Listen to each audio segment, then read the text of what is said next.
Two people already connected. Yeah. At least from the outside. Stretch it out. Oh, okay. Already connected.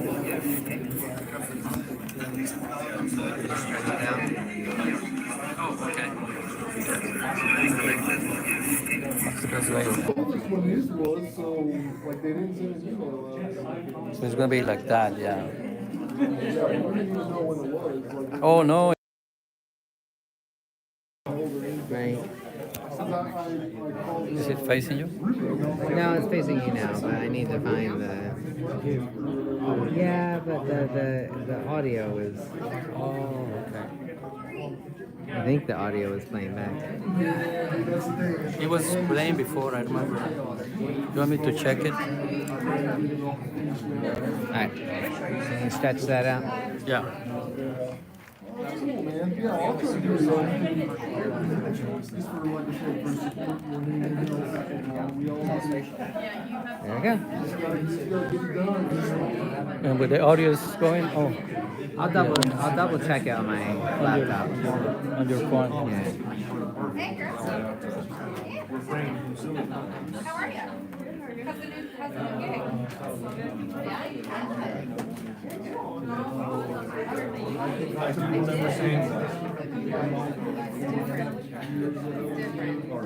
I mean, I always took like 11 hours. There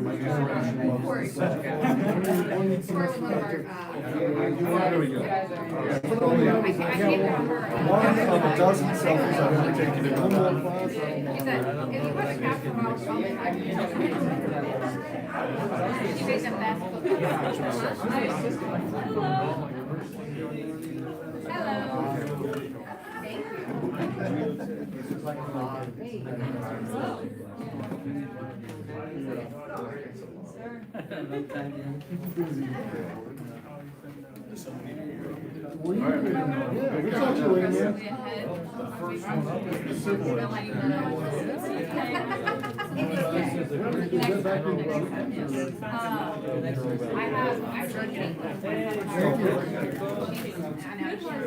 Thank you for coming and go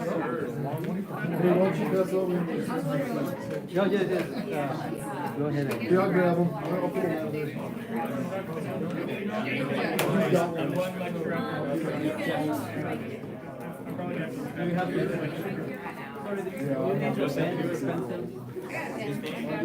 Thank you.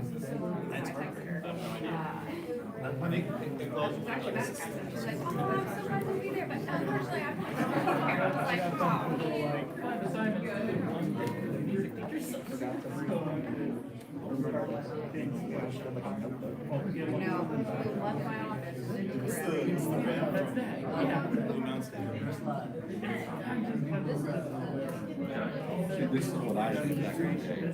I went first, so that after we had the pressure off of us, we just sat here, listened to the other ones. By the time we were done, very glad we did that.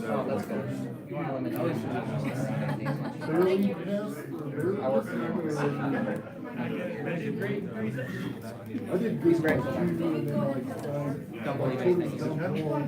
was gonna be up. Okay, like I sat down. I'm not gonna say I was like Yeah. one or two questions off and passing it, but you know, figured if I would have studied again and retaken it right away, I'd probably done it.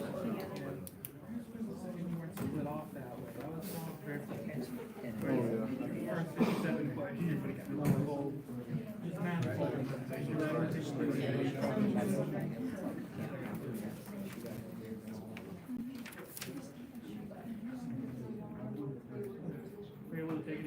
I don't even know if I will. I don't even know. I mean, I just, Ben and I took it in August, September.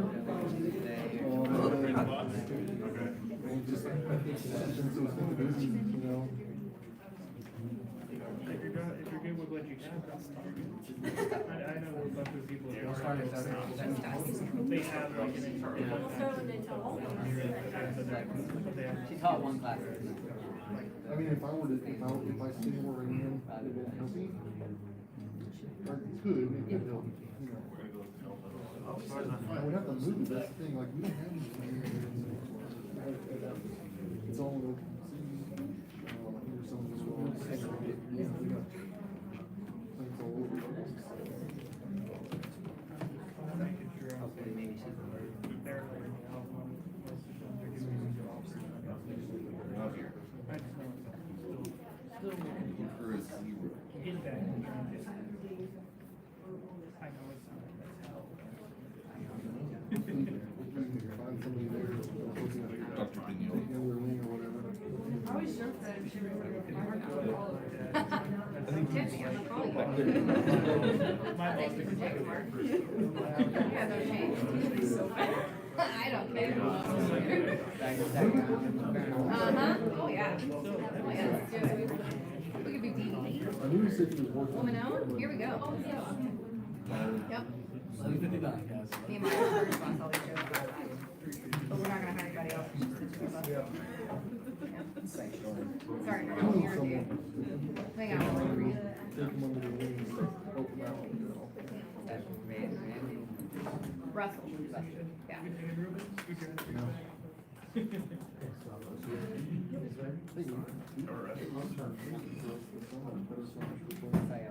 Okay, if I can get your attention, good afternoon and welcome to the final presentation for the senior civil engineering students and the mechanical engineering students for the class of spring 2025. My name is Aldo Piñon, and it was my privilege to mentor these students, the civil part, through the design project this semester. They have worked tirelessly, accumulating hundreds of hours and a little bit of frustration at sometimes. I'll let them talk about that. I'd like to thank our client, Russell Gully from SKG.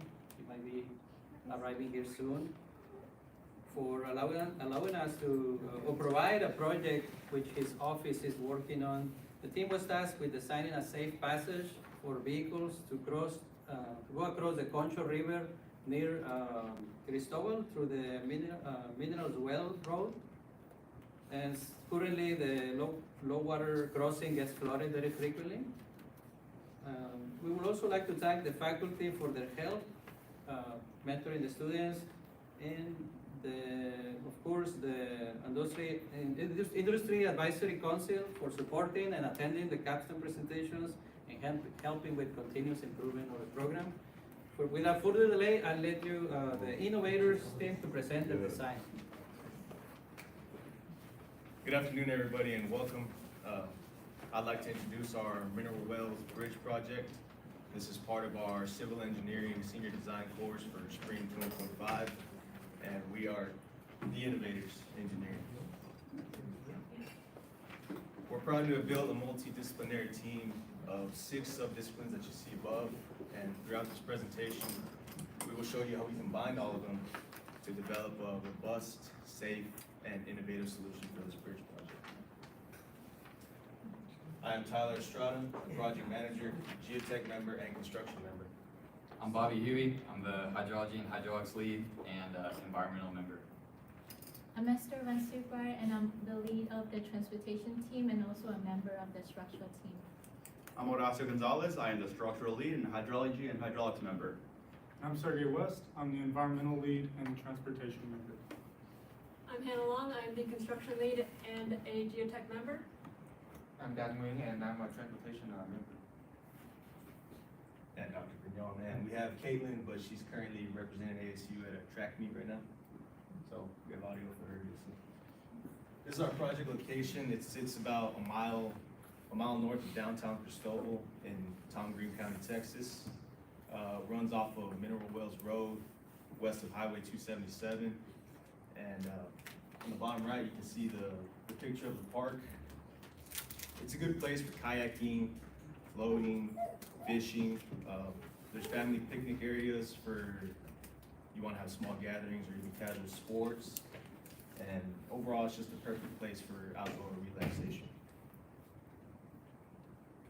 It's our project scope. So currently the low water crossing becomes impassable due to moderate rain and freezing conditions.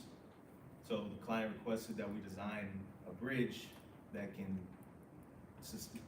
work in both cases. So we had to perform a drainage and open channel analysis. We had to perform structural and geotechnical studies for stability and transportation design for better access and safety, and all while mitigating environmental impacts.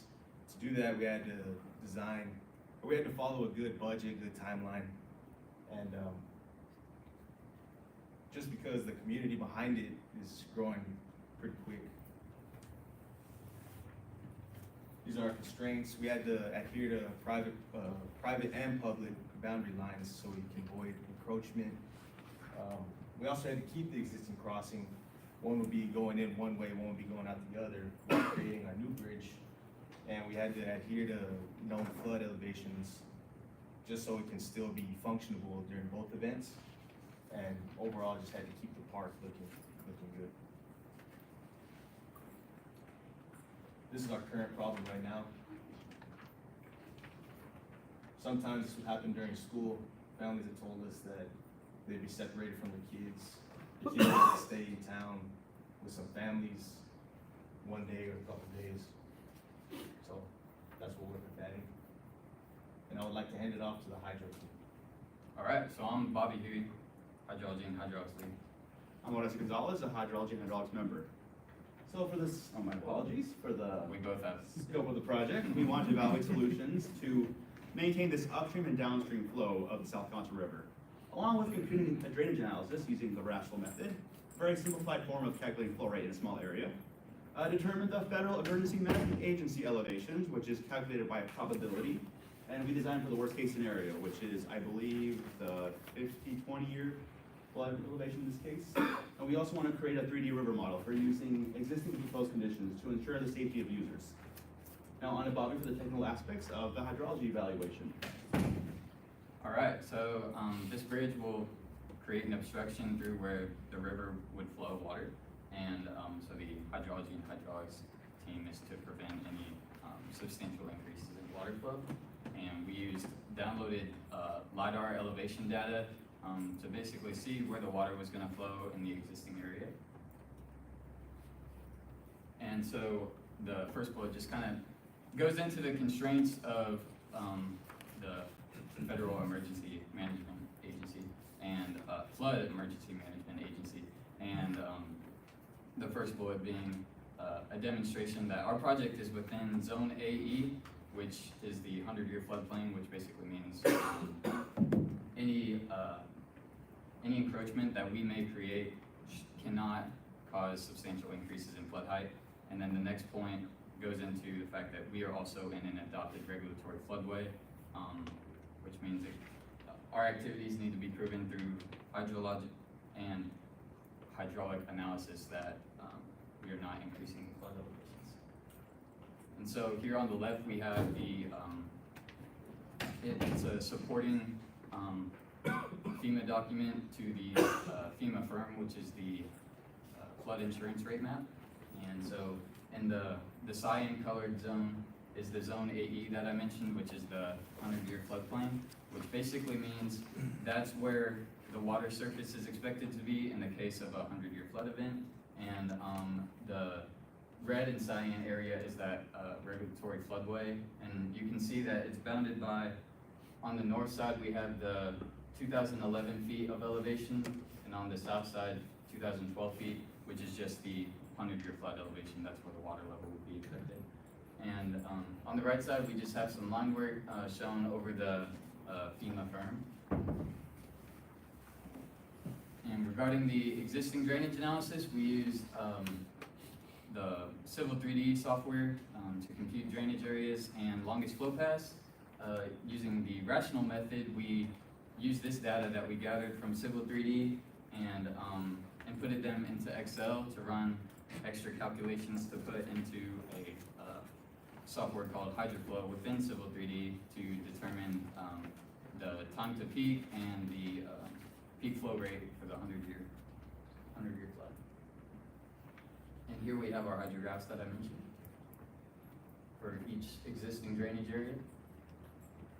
And so regarding the proposed drainage areas, there were some subtle changes to where the areas were based on just where the bridge would be, but we assumed any water that would land on the bridge to drain off based on our 2% cross slope and our guardrails that would allow water to flow off the bridge. And yeah, so splits into 5 instead of where we had 3 in the previous slide, and just followed the same process using the same variables as before.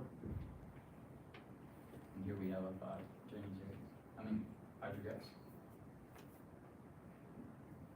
So regarding frequency flood analysis, FEMA did not provide other base flood elevations for, say, the 10, 25, 50-year flood. I know I mentioned the 100-year and we showed that data, but using the log Pearson type 3 probability distribution with the help of Dr. Pignon, we were able to come up with design flows following their probability distribution and use it to input into HECRAS to predict where the water surface elevation would be in the case of a 10-year, 20 or 25-year flood.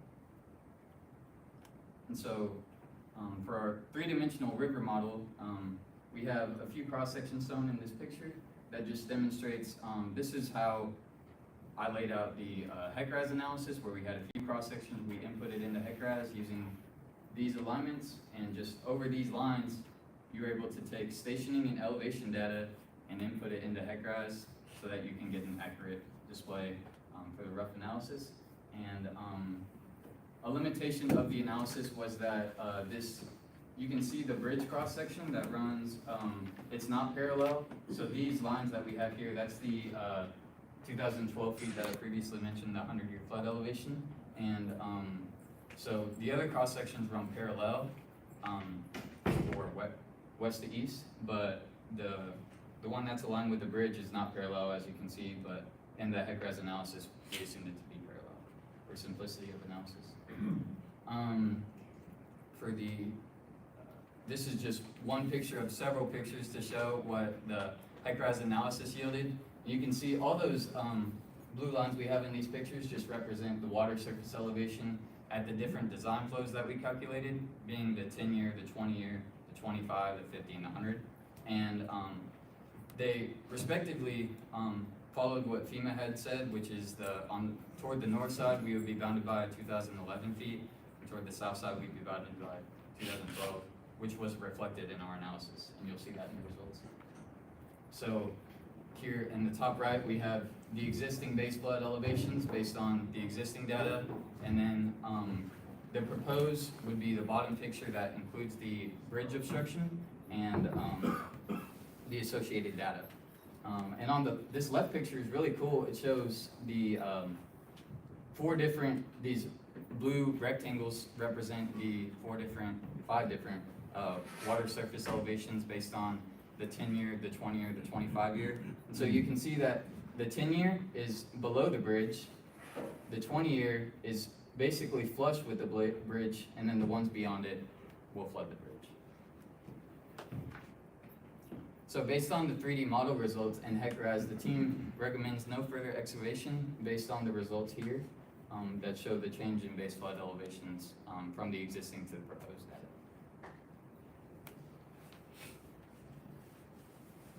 Hi, we're the transportation team. I'm Esther, the lead of the transportation team.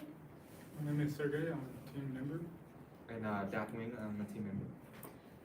So the scope for our transportation team is firstly to optimize the bridge alignment so that our bridge is smooth and safe. Our bridge has smooth and safe entrance for the drivers. And we also evaluated AADT, annual average daily traffic, in that area from TxDOT data. And we also implemented materials which are durable and also has low maintenance requirements. And all of our design has to conform to ASU, which is American Association of State Highways and Transportation Officials, and also TxDOT, Texas Department of Transportation, to their codes and standards. And for the road classifications and design speed, our project area is a road place with very low AADT. And as you can see here in the picture, it is from TxDOT traffic count maps. Here, one side of the neighborhood has AADT of 78 vehicles per day, but as you can see here too, there's another residential area, and it didn't have a data for AADT, but it has more residential buildings. So we assume that AADT for this area gonna be around 100 vehicle per day. So in a total of 200 vehicle per day for current period. And we also estimated that in the next 10-20 years, the AADT will increase up to 400 vehicle per day. So this is our projected AADT. And for our design speed limit, we assume that this is a variable area with around 0 to 400 AADT, and we also assume that our road's gonna be between level and rolling. So we come up with a design speed limit of 35 miles per hour for safety in that area. And this is gonna be our transportation layout. So this is a map, top-down view map showing the normal conditions layout for our site. We will have westbound traffic still traveling along the culvert, and we will switch to have eastbound traffic to go along the bridge. And we will be implementing 3 different signs for our layout. Currently, we'll have the watch for ice on bridge on both sides to advise drivers during winter conditions to be safe on the bridge. We'll have do not enter signs placed at the west side entrance of the culvert and on the east side entrance of the bridge. This will inform drivers that the bridge will be one way and that drivers entering the site will go onto the existing culvert. During flood conditions, drivers will no longer be able to drive on the bridge or on the culvert, and they will have to take a route across the bridge. The do not enter signs that were located on this side will be flipped down and will then allow drivers to traverse across while yielding to other traffic that are already on the bridge. We propose that drivers will take a turn-based system where if there's a driver on the bridge, they will stop at the proposed yield sign and let the other driver come through before traversing the bridge. For the horizontal alignment, the bridge is pretty straight across. If we look at the entire map, we'll see that there's not really much turning to take the bridge. However, we did find 2 specific areas that need to be addressed for horizontal alignment. Now, for horizontal alignment, this deals with the turningness or turning radius of vehicles. And we looked at several different types of vehicles, specifically the passenger car. This also sizes for just your average truck. We will have single unit trucks, which will make a turning radius of 41.8. They're about 20 feet long, and we also included the triple axis truck right here, and it has a larger radius of 51. The 2 specific areas that have slight issues with horizontal alignment are going to be on the east side with an existing turning radius of 21, which is less than our passenger car requirement, and on the east side 25, which doesn't meet these 2 either.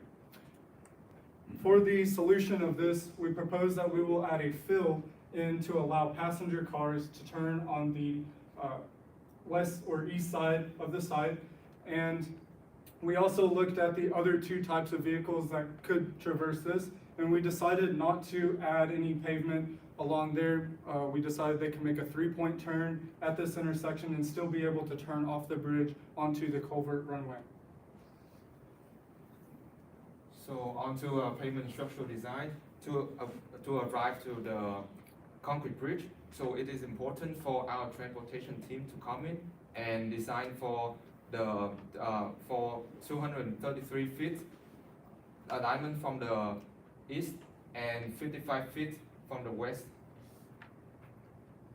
And so with that being said, we are designing these alignments for 20 years and with 1% of annual growth from the AADT, which Esther mentioned earlier, is the amount of traffic currently have on the area.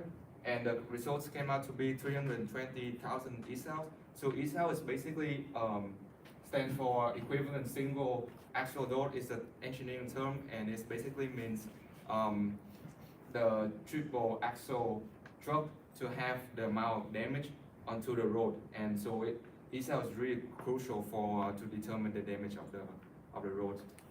And since we are dealing in the region 5, Christopher belongs to dry free flow cycling, so it is really important to consider the damage, the seasonal damage. So that so this table right here is really showing how much damage of the season acted on our designs, and so it is really important to based on to consider the severity criteria, which is the damage loss due to the use, and rutting criteria, it's the really common damage that roads often experience. And so results cannot to be 2 inches of hot mix asphalt to be the top wearing surface, and 7 inches of soil cement, and 1 inch of crushed stone for the base subbase. And subgrade is the foundation of the road itself. We're not dealing with it. And with carefully consultant from Dr. Bronte, who is the department transportation head, we came up to suggest the clients to use 2 inches to keep 2 inches of hot mix asphaltic concrete for the wearing surface, and instead of keeping the subbase crushed stone subbase to be 1 inch, we remove it and we push it up to the base to have the increments of 1 inch to, so it came out to be 8 inches in the soil cement. And that's it for pavement structural design. Moving on to guardrail. Yes, so moving on to the guard railings, according to textile standards and T631 railing systems, for our structure, we chose the railing which is 31 inches tall, and the steel pot is going to be S-shaped. S-shaped is this part of the steel pot that's going to be S-shaped, which is 3 inches tall and 5.7 linear pound per foot. And for the abutment itself, we're going to need 16 total. And for the span on the bridge, we're going to need 128 steel pots with 75 inches spacings between each of them. And the railing going to be W-shaped beams. And according to TxDOT, since our area is around 400 AADT, and it has to have at least mesh TL2 or more for the railing. And so for our design speed limit of 35 miles per hour, we chose to stick with mesh TL2. And as you can see here in the pictures, it's from Texas A&M Transportation Institute in 2011. This is this railing that we're gonna use. And it was tested with a truck driving 62 miles per hour, and it can successfully withstand it without crashing. So our railing mesh TL2 is more than safe for our design. Now moving on to the structural teams. Hello, I'm Horacio Gonzalez. I'm the structural leader. And I'm Esther, the member of the structural teams. And for the scope of our structural teams, the first one is to come up with a structure, whether it's going to be a culvert or a bridge that's going to cross over the South Country rivers for drivers to travel, the residents to travel across, and also for the stormwater flow. And we analyze our structures based on the transportations and geotechnical teams requirements, and we apply codes from ASU LRFD and from TxDOT and from ACI for our structure for calculations and analysis. And we lastly created a 3D CAD models for our proposed structures. When we select our structures, we chose a 400 feet long concrete beam bridge for its balance between cost and practicalities. And for the material, we chose concrete because it has lower constructions and maintenance costs compared to other materials. And for the design, our design has to meet the 20-year flat elevation, which is around 2,004.9 feet, according to the hydrology and hydraulic teams. And we have to make a few assumptions for our design. The first one is that our structure has to have simply supported beams with a pin on one end and a roller on the other end, and it's going to be a transformed sections, which composite treated as homogeneous. And for the side, it's going to be a level surface conditions, and we're going to add fill as needed. And for the coast, as mentioned earlier, we use TechDOS for reinforcement, H2 LRFD for sections, ACI 318 for non-pre-stressed members. And for the structure dimensions for the deck, our beam is type 4 54i girders. As you can see here in the pictures, this is going to be our beams with 100 feet length increments, and the slab is 10 inches thick with 2% crown in the middle for drainage purposes. And our bridge is going to be 18 feet wide, and the drivable area is going to be 12 feet with 3 feet of guardrail on each side, which comes up to a total of 18 feet. And for the reinforcement, we use standard pre-stress according to TechDOS standards. And for the detailings, all the reinforcement detail has to meet the TechDOS codes and standard too. Now we're on to the dimensions of this cross section. So here we sketched a lovely photo of the cross section of the bridge. So over here you have your slab. We went for the minimum 10-inch depth or thickness based off ASU LRFD, load and resistance factor design. We decided to go for the 2% slope for proper drainage purposes so the water can flow off to the sides, on with implementing holes or spacing for the guard railing. Over here you have your fancy type 4 54 eye girders. Now the 54 in this name actually indicates that the height or the depth of the beam is 54 inches. Now while that might seem pretty gigantic, given the fact that we're going in 100-foot increments from support to support, this will minimize any displacement as loads get put upon the beam. My apologies, let's go back. And so if you were to make the beam shorter, there's going to be a greater chance that it would actually displace or deflect. So we actually calculated that the 54 inches would be sufficient enough to provide very, very minimal displacements. Over here you have your spacing from center to center of the beams. We're using 3 of these, given the fact that we have such a small lane width. Over here you have your bend cap, which we assumed to be 30 inches in depth, and the column as well, which was also assumed to be 3 foot wide in diameter. So pretty much a summary is that we selected the beams and the slab based on standards. However, we had to assume some values for the bend cap and the column. However, we did check with proper ACI codes that these would be sufficient enough to withstand the loads.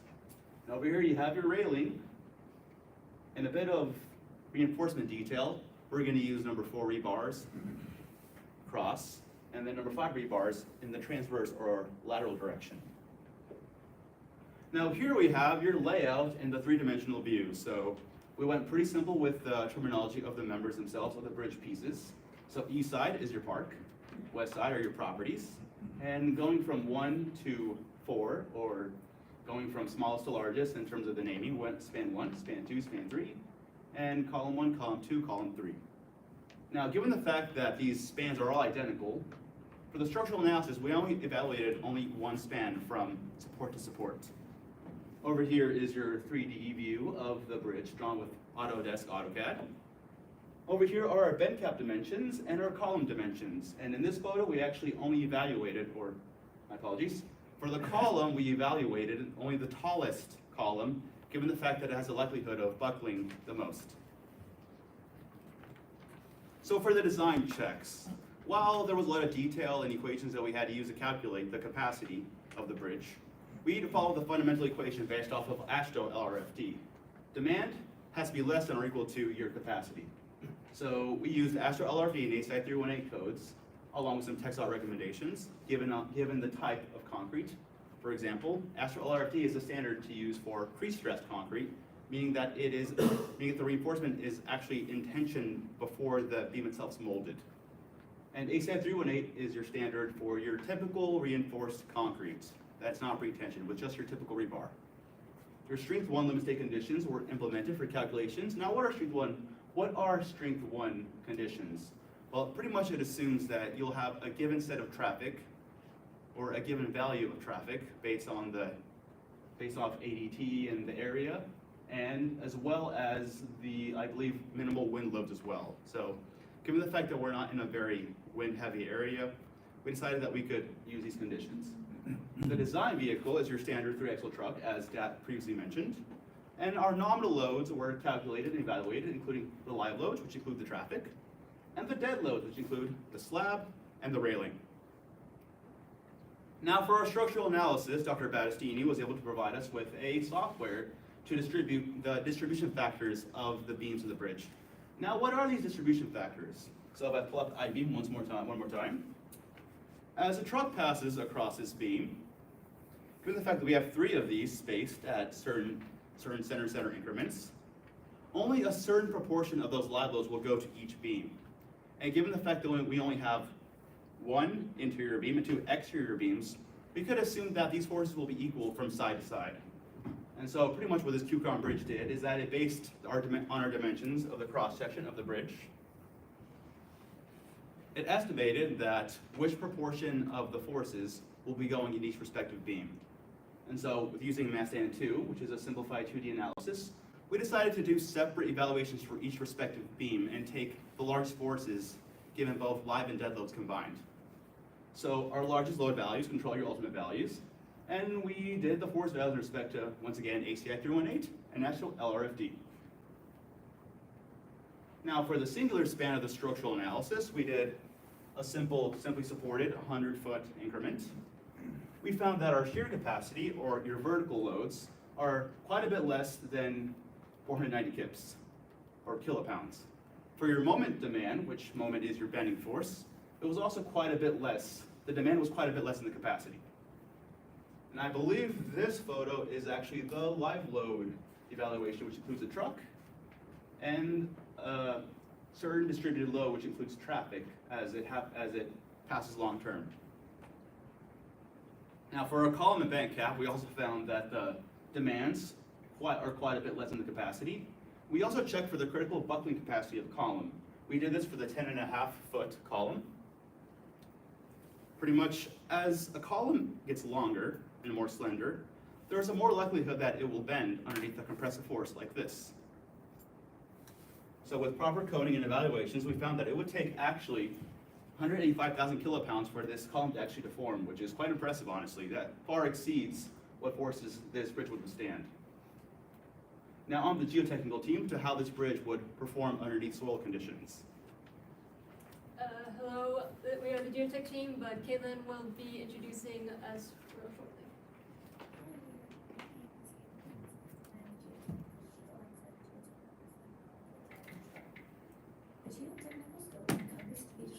Sorry, I'm gonna go. Sorry. Hello everyone, my name is Caitlin Williamski, and I am the geotechnical lead alongside geotechnics Hannah Long and Tyler Estrada.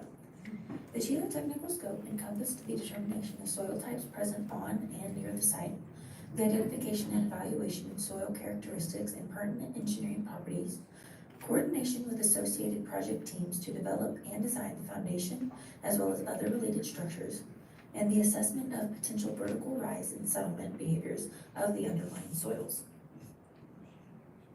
From SKG, we were given field data, 4 boring logs. The locations will be shown in upcoming slides.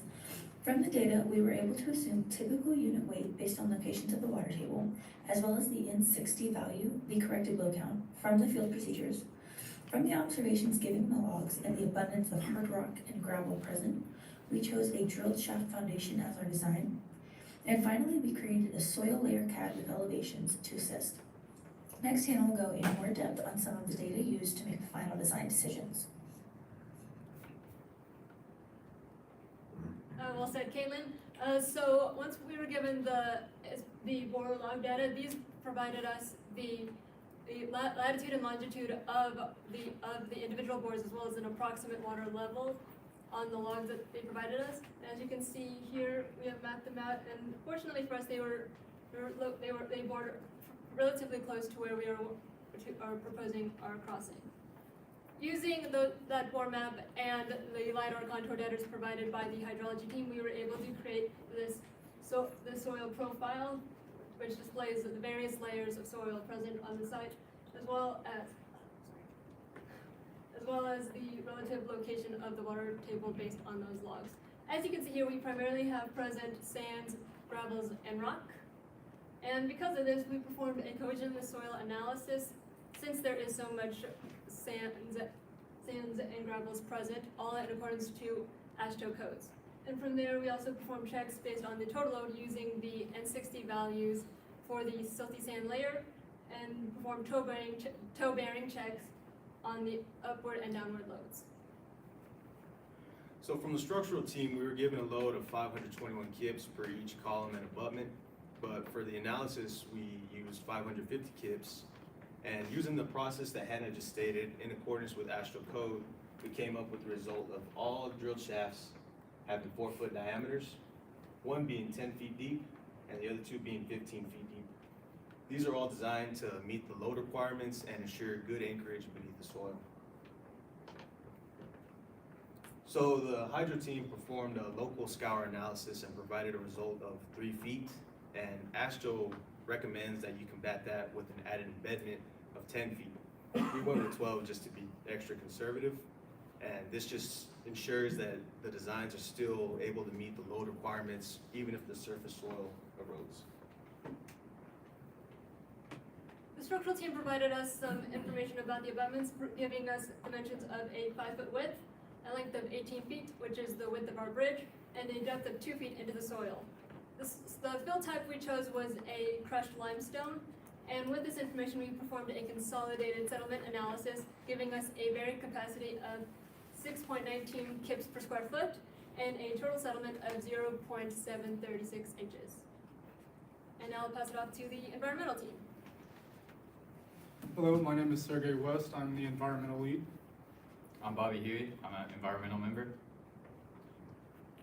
So, for the project scope for the environmental team, it began with developing a SWIP sheet of stormwater pollution prevention plan, adhering to the Texas Commission of Environmental Quality, or TCEQ, and the Environmental Protection Agency regulations, identifying best management practices just to ensure safety and sustainability of our design, and devising a weekly construction impact report to monitor all of our work. Here's a picture, or two pictures, I should say, of our site.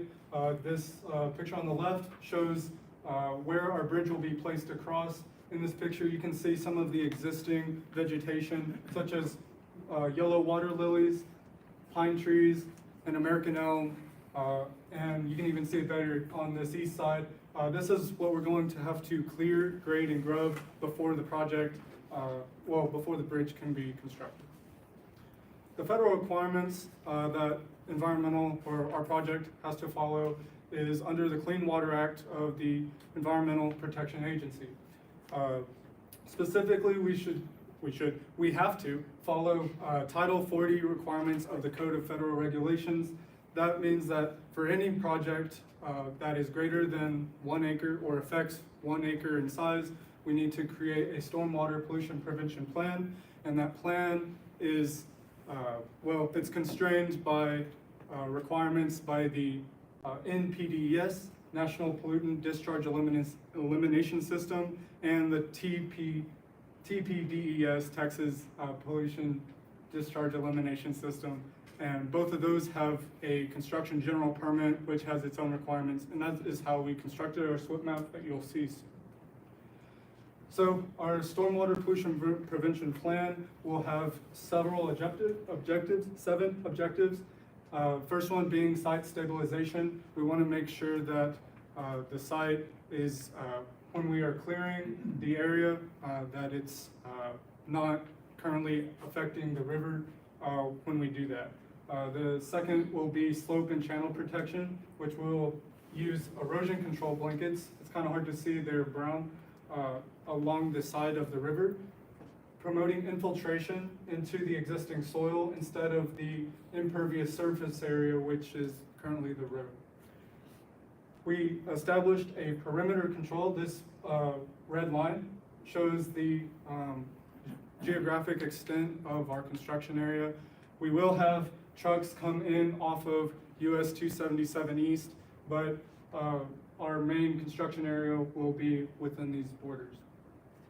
The fifth objective will be to protect the river. That means we need to establish controls and policies for the construction team to follow during construction, such as keeping pollution materials away from the river and into the material storage container that will be located on the east side of the site.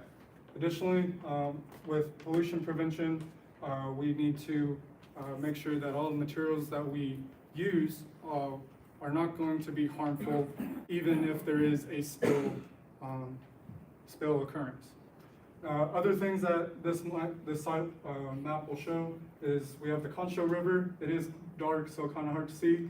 Concho River cuts through the middle of our site here and travels down this way. There is a shortcut right here that was done in 1990, in the 1990s, that is to protect the channel slopes from the erosion by the river. We'll have construction parking available along the sides and in this area of the map. We'll have straw wattles, which are just like bundles of hay or straw wrapped around in a tight, like little snake configuration. And these help prevent soil from like getting far out from where it originally was. So here are potential pollutant sources during the site. We have several areas of consideration and then several pollutants that we need to identify. The major three that we identify with our site will be material storage. This affects both sedimentation, trash and debris, heavy materials such as metals, and several chemical additives that we may use for the pavement and additives we may use for construction in general. The next pollutant source will be the concrete washout station, which on the SWIP map, we will have a station placed along the east side of the site, and it will be protected by a straw wattle surrounding it, as well as a silt fence that will go around the perimeter. And for the third pollutant source, we will have debris. Debris along the site, extra things that construction teams will need to use to develop, and those McDonald's cups that they get whenever they after lunch. We don't want that in the river. So we are providing a storage or a waste bin that will also be the size of 22 feet, 8 feet wide freight container. So you might be asking, what is erosion and what is sedimentation, and are they the same? Well, the answer is no. Erosion control, or erosion, is the breaking up of existing soil or materials either through rain or wind. And sedimentation happens next, where that broken up soil gets transported either by rain again or wind. For erosion control, we will be providing erosion control blankets. It was that brown line that I pointed out on the map. We're providing erosion control blankets along the side to stabilize the shorelines. They're easy to install, maintain, and they're virtually inexpensive.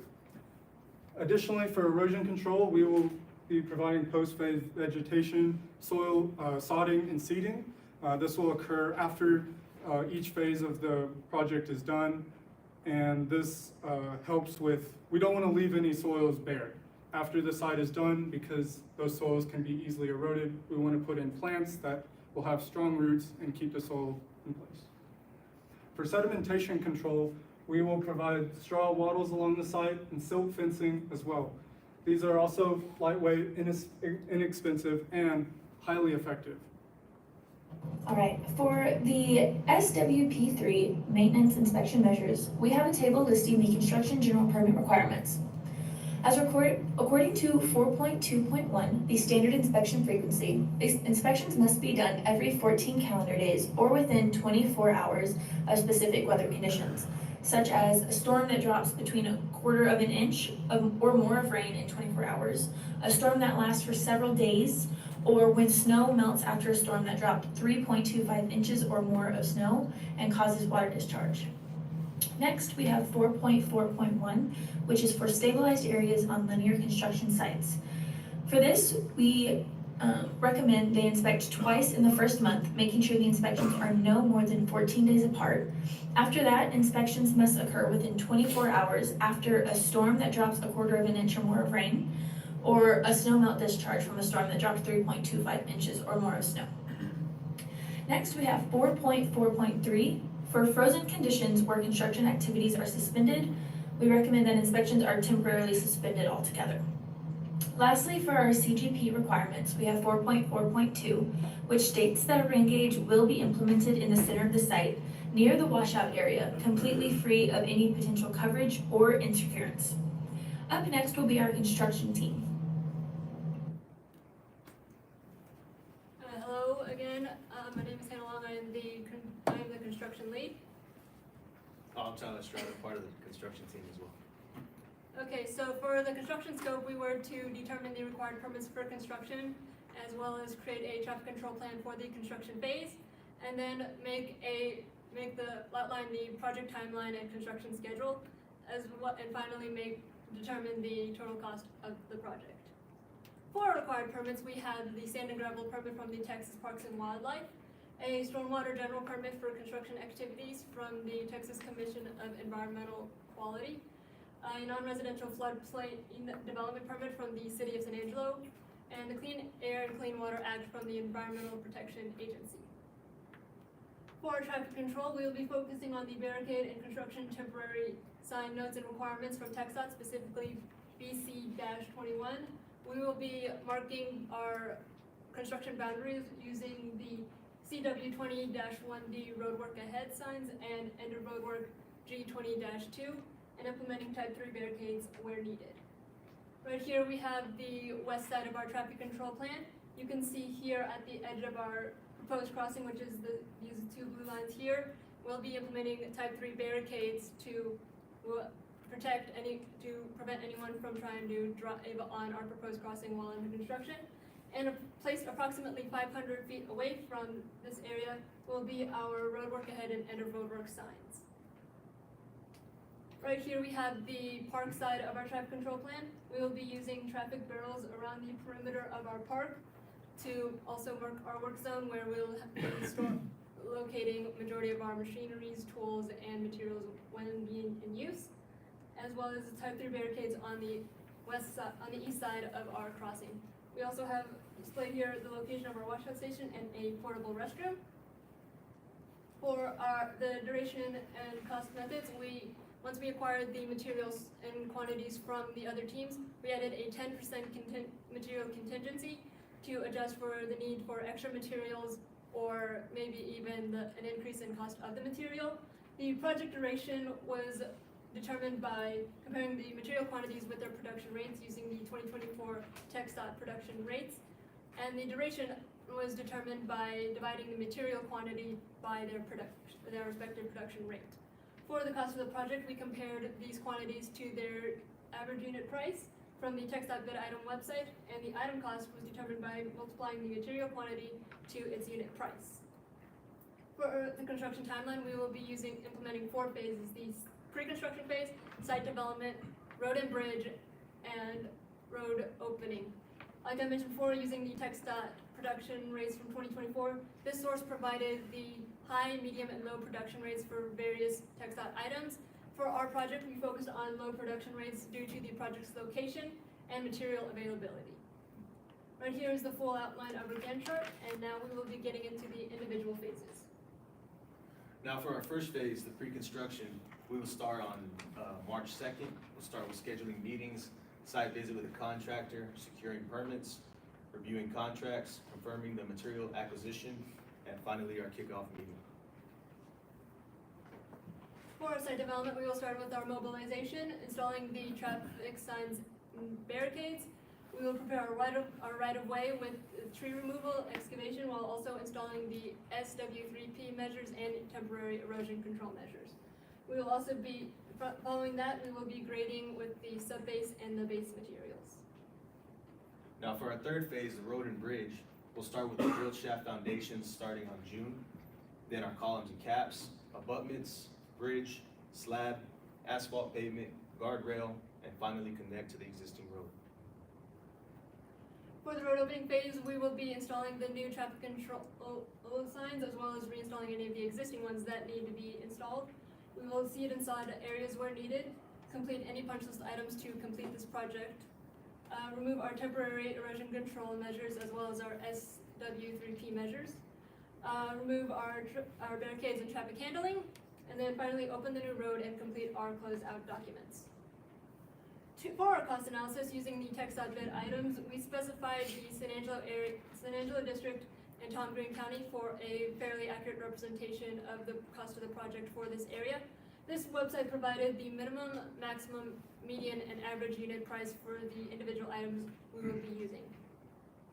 Right here we have our full itemized budget for these materials. We have our material and their respective unit of measure.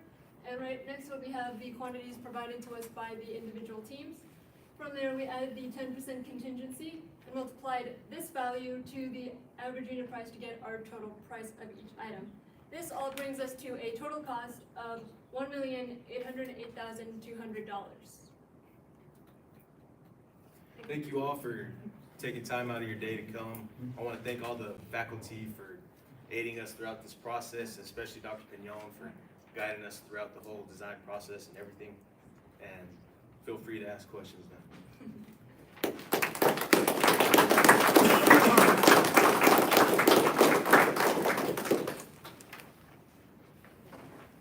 Susan? So I actually have a question with the transportation side. So I noticed that y'all were saying that there would be like no entrance, but however, if the other road is flooded, that the sign would be taken away for people to go through the bridge in case of flooding. How would that be flipped, number one, also as well, number two, what happens if there's low visibility through like heavy rain or fog? How would people know like not to go through the bridge if other people are coming? So for the signs, the center of the sign, like the yield sign, it will have a hinge that will be located along the middle, and one of the city officials will have to drive out there and open the sign or close the sign due to conditions. There are already our existing floodgate signs on both sides of the existing culvert, and these are already opened by someone from the community. And your other question was Visibility. visibility. Oh, so the street, Mineral Wells leading onto the bridge is fairly straight.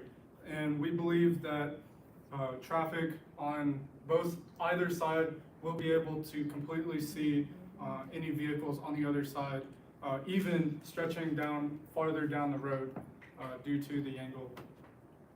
And so as long as they have their lights on, then they should be able to see the other car. Can you expound on the decision to keep the one lane of traffic on the existing road rather than just switching to a one lane bridge at all times? Russell Goley did advise us that we that we should consider putting columns along our existing bridge for future expansion. However, we were advised by SKG to do a one-lane bridge at the scope of the project. I would like to add, like we mentioned prior, they are wanting to keep the existing crossing as is right now. Do you know why? Okay, so let's get a cost here. So this, it all, sorry. So it all has to do with it's cheaper to build a one-lane bridge, right? So have you guys approached TxDOT, the 20 of us that are in this room, and asked, because it's an off-system bridge, and asked if there's any way that we would pay for 90% of it, where the county pays for 10%, and then we could actually get a two-lane bridge out of this? That was not considered. Okay, maybe we should look into that. Duly noted. Duly noted, there we go. Hint, hint. Thank you for being here today. Okay, we can leave now. General question on the hydro, why choosing the 20-year versus the 100-year flood elevation for designing of the bridge?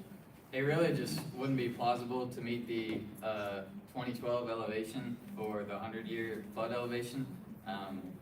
Being that if you see in the FEMA, let's go. I mean, this will show you like how much higher the 100-year is above where our proposed location is. Can you point to the line or? Yeah, I'm gonna go to a different picture.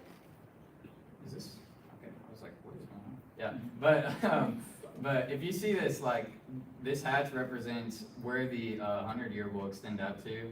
And so like our bridge extent is like right here. And so we would either have to ramp up or, you know, it's just not possible. And it'd be really, yeah, it's just not possible. But we tie in at about 2,005 feet, which would meet the 20-year, and it wouldn't require too much fill. And so we just found it to be the best course of action. What's the actual difference between the 25-year and the 20-year frequency, elevation-wise? The elevation, it's about like 3 feet, 2-3 feet. So y'all couldn't just bump it up another 4 or 5 feet and meet the 25? Yeah, it would require more fill. It just kind of, it's just what we ended up choosing. I'd like to add on that. First of all, great job, guys, on the design and everything. Might be getting a little technical, but Yeah. usually for something like this, it's, you want to design to where your water events meeting or exceeding existing conditions. And so I think the 20-year event is plenty for this design. So I just want to say good job with that. One of the reasons we did a completely flat bridge and we didn't raise it up any was visibility. We wanted to make sure that drivers on each side could see the other side of the bridge. If we did increase the elevation of the bridge, that would reduce visibility, and we would have to implement some kind of electronic system or some kind of like, you know, way for drivers to know, hey, there's someone on the bridge right now. So the structural folks. Sir. When y'all were designing your beams, and you came up, I think, with a length of a 100-foot beam or something, Yes, sir. did y'all have any conversation with the construction group on impacts during construction with that length of beam? We consider that will be casted like in the field, given that it's such a large beam, like transporting it would be very unreasonable.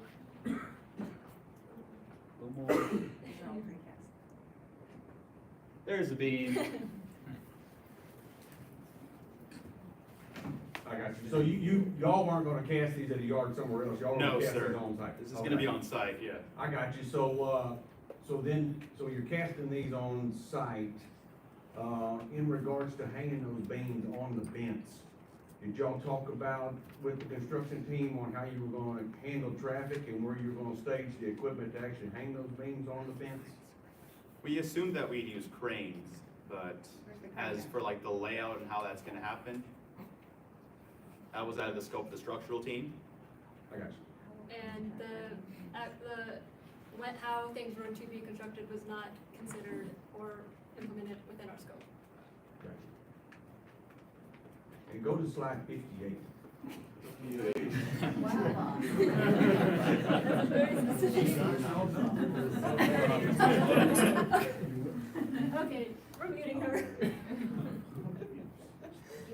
Oh, it's ignoring me now. Okay, I got it. It's working, it's just slow thinking. Oh, yeah. Well, slide 58 actually shows the layout of the bridge over the top of Google Earth. I was just wondering if the environmental team, did y'all take into consideration any impacts from an environmental standpoint? Looked like there was two structures on both sides of the bridge that are gonna be really close to where that bridge is gonna be built. Oh, The I houses. think those were the homes. Were there any impacts there, or are you gonna be plenty clear of those that wouldn't affect their lives? So the state so we did look at the appraisal district website, and the state currently owns the portion of the site that goes from mineral wells to the river. And so we would be bounded by the residential land rights on each side, but we have about 30 feet of play between those on the west side of the river. What was the total cost of the bridge? 1.8 million. And what does that include? Materials? That labor? is, Those are does not materials. include labor. Go to your estimate real quick, because I had a question about one of the items. Okay, someone else do this. There was an item in there for anchor bolts. It looked like 360,000 anchor bolts were kind of, I just wondering what these anchor bolts, what was the purpose of those? Those for the If guardrail? I'm understanding, that's for the guardrail. For the guardrail. Okay, gotcha. Y'all maybe revisit the cost of those anchor bolts. Y'all may be a little high. Yes, sir. Oh, And I would, just on the estimate, I would double check, some of those are broken out. Some of those may be able to be condensed into one line item. That actually pays for all of those under one cost. Okay. I would like to mention that those bolts, they also include the price of the nut and the washer as like a set. And they'd be like a set of 8, you would purchase a set of 8 for a single fastening of the guardrail. And you would purchase 128 for the span and then an additional 16 for the edges. And I know, going back to the hydraulic question, that 20-year design, like Juan mentioned, may be sufficient. Just in this project, you really need to be thinking about what your job is as a civil engineer to protect lives. And in this situation, the bridge is intended to provide a safe route for those folks to escape an emergency. So there may be some good reasoning behind going beyond that 20-year storm and actually building it to a higher storm. Yes, sir. Yes, sir. We're right on the time.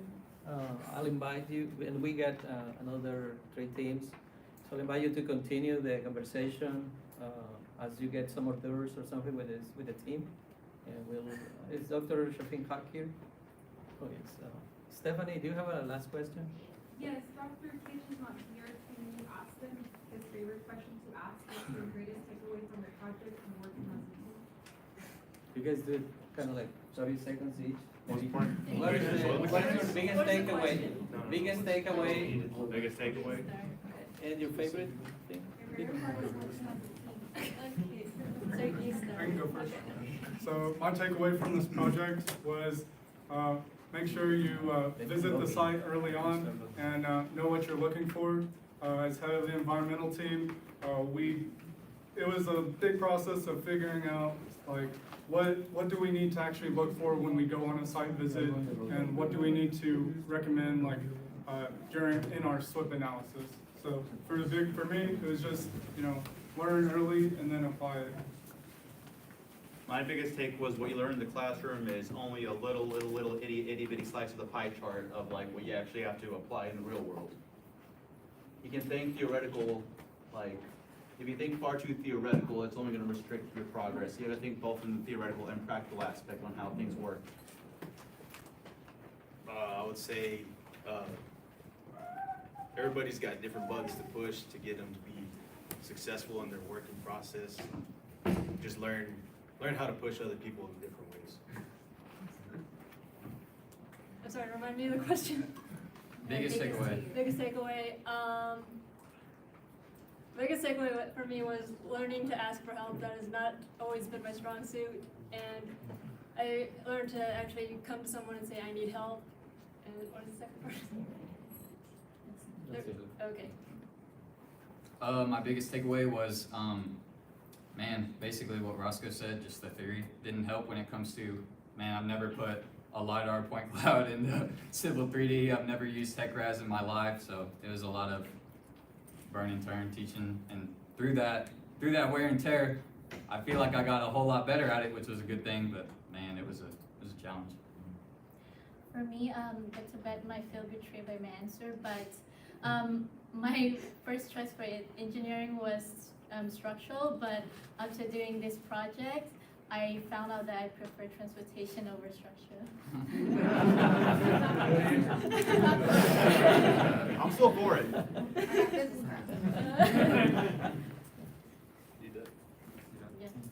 My biggest takeaway was just try to do the work because like Sergey mentioned and Bobby and everybody on the team on my boat too is at first we didn't know a lot of things how to do this without trying. So first off, start with trying and then start from there is the part of configuring figuring out how to do our aspect. It's really was it like it's cost a lot of time, and so without trying at the first time we wouldn't know how to rewrite like figure out the scopes.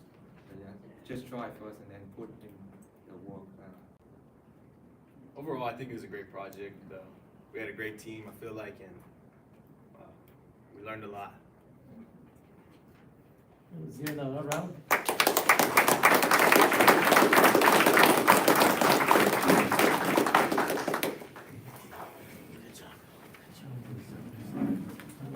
I'm not sure.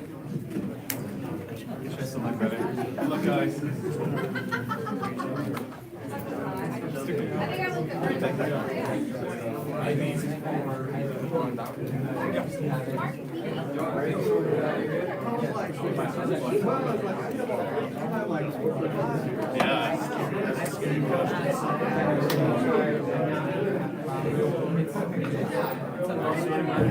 What do you think, bro?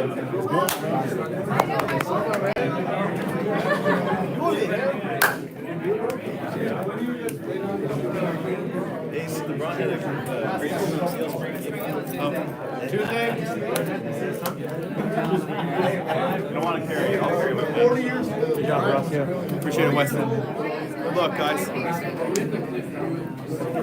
to go see Rick. Yeah, honestly. Student athlete. We should be ahead on this ball.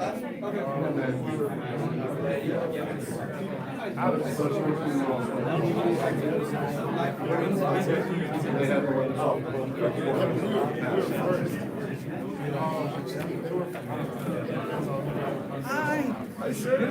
Great seeing you.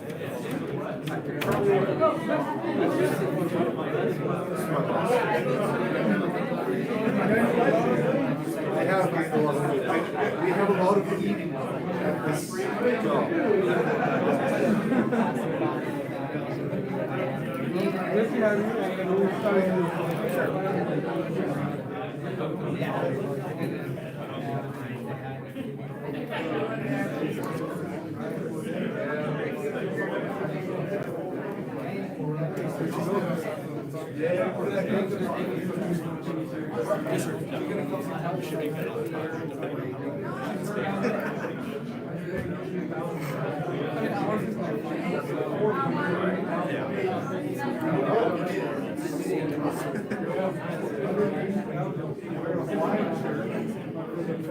I wish I had known that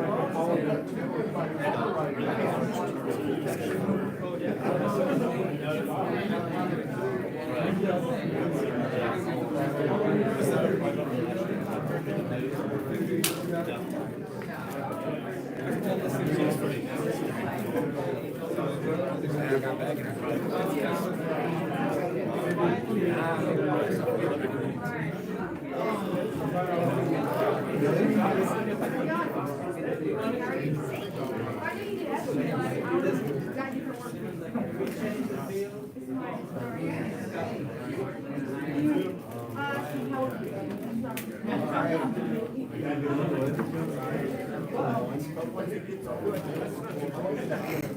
Really good.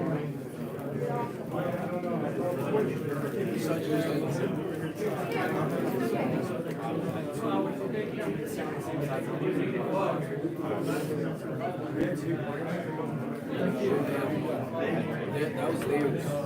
That's Bobby. I think he's outside. Oh, yeah.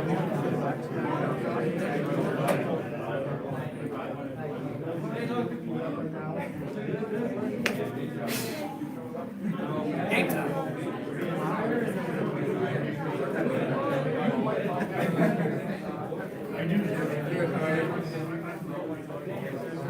Somebody might need to go back there and push them out. Yeah, the other group went over there.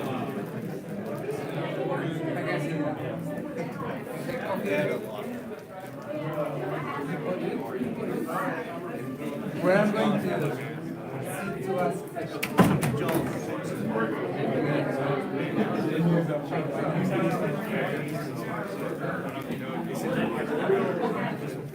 Now all of our signs.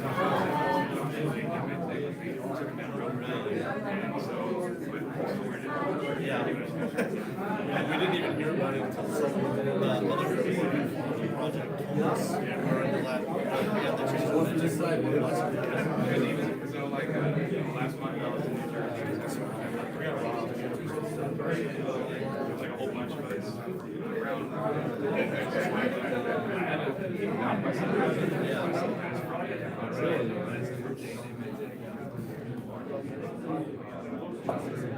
I feel like now, so I say knock them off, please don't take it. Also, the things you all get rated on this.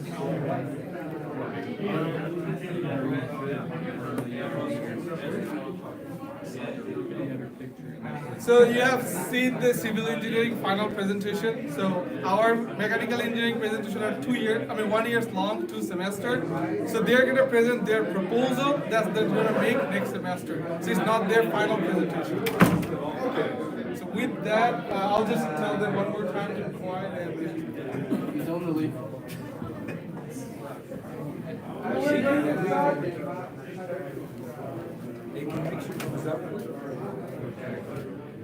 Oh my goodness, Ryan. So this is one of the, one of the men that was in my presentation. And they're doing a project for me now. Hopefully 4 years later, now they're building something for me. That's beautiful, beautiful turnaround. I think we're ready. So can I start? I should.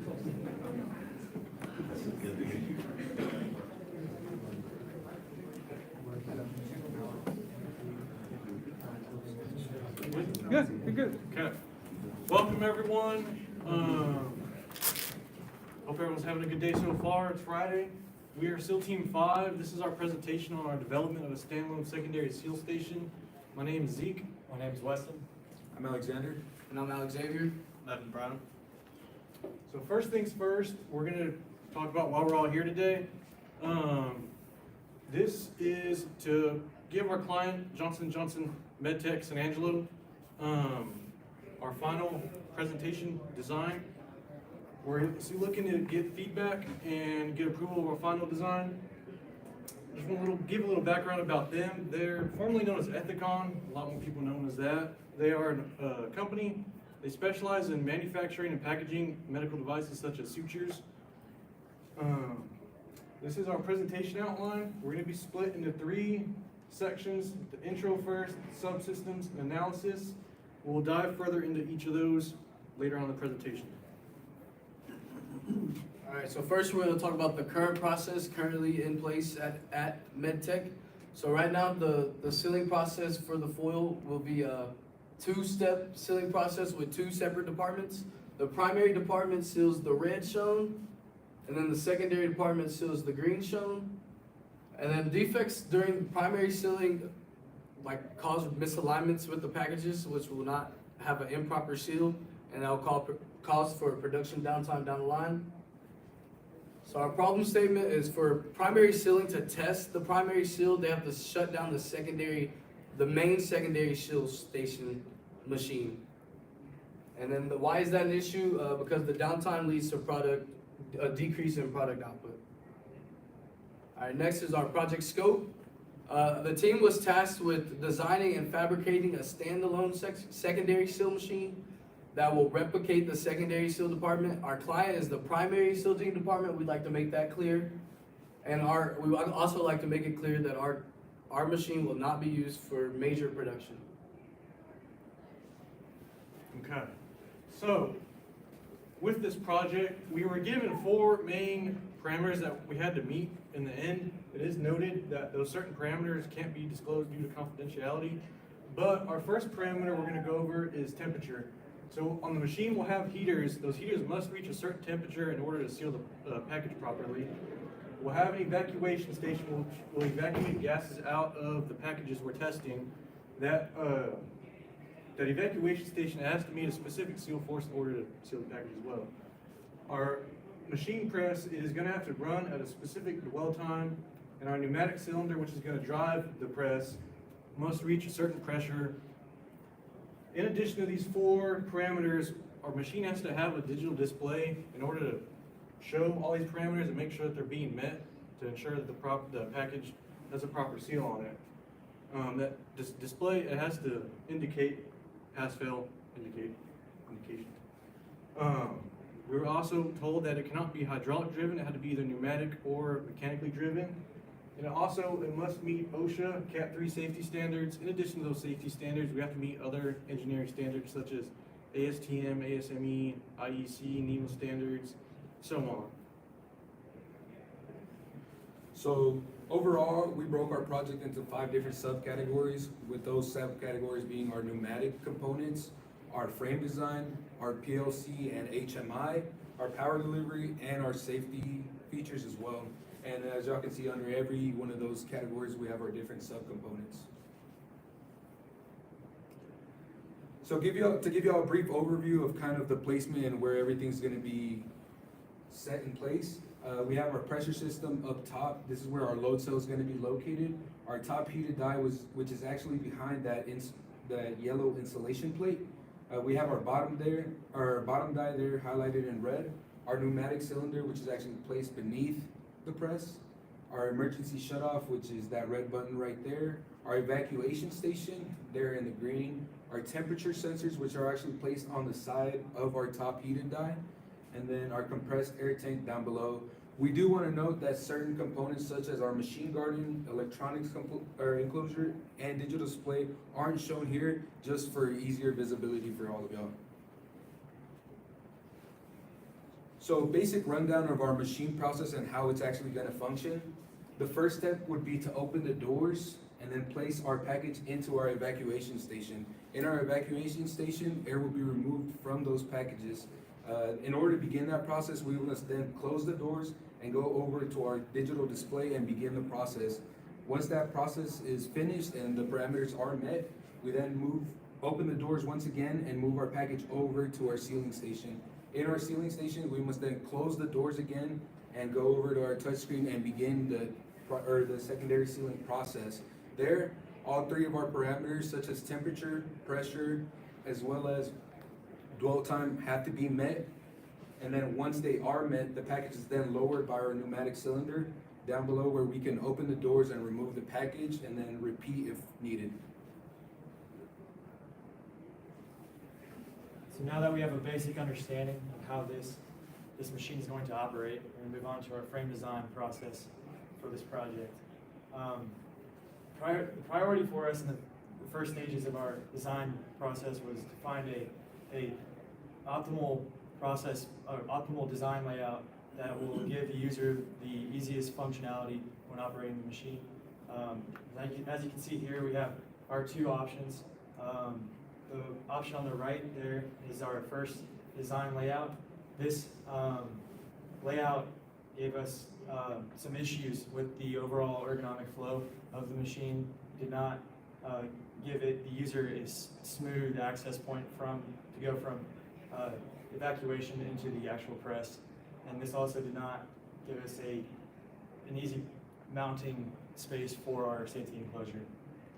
And then we had to redesign that initial design to end up with this final design option that we've selected, which is a full table that has both our evacuation station and press mounted onto it, providing an easy and ergonomic flow for the user. The one disadvantage with this design option is it's going to be heavier than the original. Before we get into the material selection for the specific components, we're going to talk about the client requirements for our materials. Our client, MedTech, has given us specific requirements for any structural components that will come into contact with the with the press must be made out of medical grade stainless steel, aluminum, or some kind of non-degrading plastic. And also, all structural materials must be able to withstand the applied loads that they will undergo and be some kind of corrosion resistant. So I would like to note in advance that any kind of steel component that we've selected that isn't stainless steel will be powder coated in order to maintain that sterility and corrosion resistance. So in our first stages of the design selection, we had two options for our table plate here, which the evacuation station and the pneumatic press is going to stand on or rest on. We ended up going with the A36 steel plate with a 304 stainless sheet that will be applied onto the top, mounted onto the top of the A36 in order to maintain that sterility requirement from our client. One of the other reasons we chose A36 is because it's a very cost-effective decision for us in the material selection. If we were to go with the 304 stainless plate, it would be thousands of dollars more expensive. And another reason is the A36 is a very easily machinable material and weldable material when compared to 304 stainless.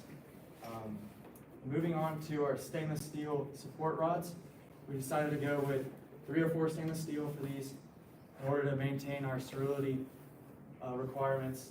These very well could be possibly come in contact with the packages as they're being placed into the machine.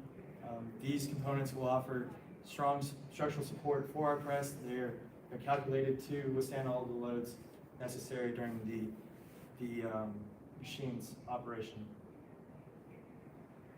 And then for our legs, bracing and storage, as you can see here in the picture, the bottom right, you can see our legs and then our storage, and then there's bracing, cross bracing located from underneath the table itself. For our bracing, we decided to go with A500 steel square tubing in order to provide a robust and rigid structure and keep in order to keep the machine level and stable while it's operating. This is a very common structural steel, and we made the decision, made all of our decisions, met all of our criteria for our decision. And then for our storage plate, we decided to go with a flat and expanded steel instead of using a flat plate in order to, because of the fact that the expanded steel offers a higher strength to weight ratio than most other structural components. Another benefit of using the flat and expanded metal is that it is it is cheaper than using a solid plate itself. The only downside to using the expanded metal is that we can't store small objects, of course, because of the holes in the sheet itself. So next up is our pneumatic system. As we talked about before, one of our client requirements was that we couldn't make anything hydraulic driven, so we decided to go with a fully pneumatic system. So one of the biggest part of our press is actually our pneumatic cylinder, which will be used to press everything up and meet our specified pressures. In order to determine our cylinder, we came up with a selection matrix down below. We took 5 different variables into account with power, size, cost, operating pressure, and material. Based off those, we gave a ranking of 1 through 5, with 1 being poor and 5 being excellent, and summed all of those up in order to determine our selection. With that being said, we decided to go with an ASU pneumatic cylinder. The big benefits of this specific one is that it comes with a tie rod head, which is shown right there, for easy mounting onto our actual system. So with these tie rod heads, all we'd have to do is drill out 4 holes that are perfectly aligned with those, place it on there, and what we were planning on doing is putting lock washers and then a nut over top just to secure it on there. Another big advantage of this one compared to our TR series, which was our alternative option, was that this one had an 8-inch bore compared to a 6-inch bore down below. We have to meet a high force requirement, so in order to meet that with that higher bore, we're able to run a lot less pressure than we would if we were running a 6-inch bore. Also, a big thing we took into account was we needed a pretty large stroke in order for us to be able to fit our hands into the actual sealing station. With our top one, we were able to adjust it over to a 6-inch stroke but in our alternative option, it just came set with, I believe, a 2.5-inch stroke.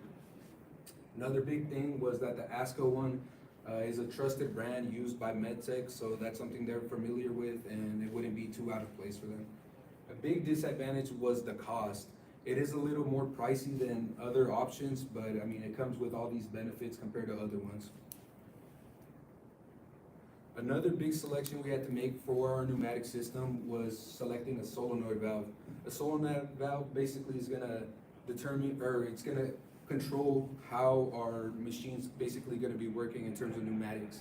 With this specific one, the Festo is a trusted brand used by MedTech.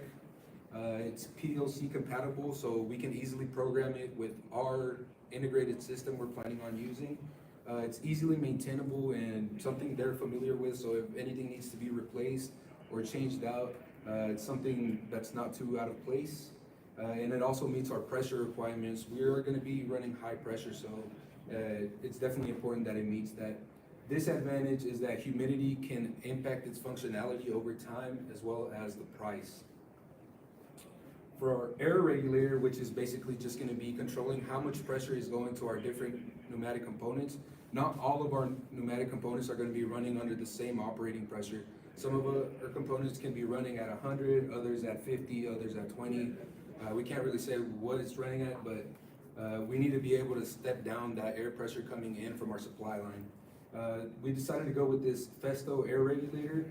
It's not electronic, so it's manual, so we don't have to worry about integrating it with our PLC or computer system, our onboard computer system. And Festo, once again, is a trusted brand used by MedTech and easily maintainable and changeable if need be.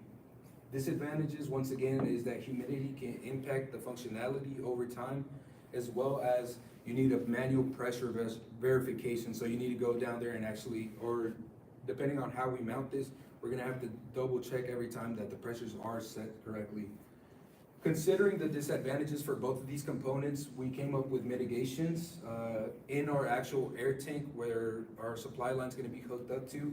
We took into consideration all the water that could possibly condense and installed a water condensation drain at the bottom that'll basically just drain out any possible water that could have accumulated using the internal pressure of the air tank, as well as integrating into our future operation manual to have to verify that all pressures are set correctly.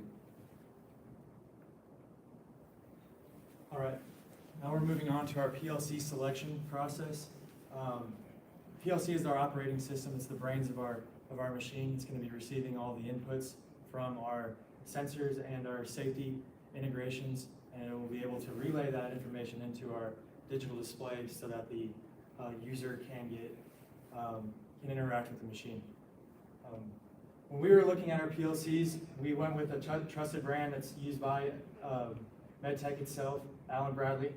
As you can see here at the bottom, we have a selection matrix where we ranked the 2 options based on 5 individual components, and those being capacity, scalability, which would be the need for additional input and output modules in order to receive all the data from all of our sensors, and then the cost and the compatibility with our sensors, and then the programming language.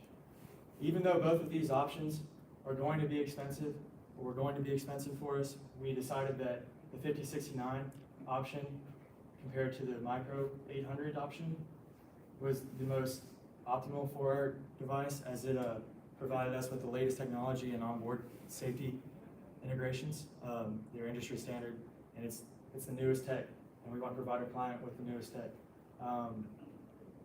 In addition to that, this PLC has the most capability with our integrating our sensors and equipment, whereas the Micro 800 had limited capabilities with all of our sensors, as some of them are newer than the Micro 800 itself.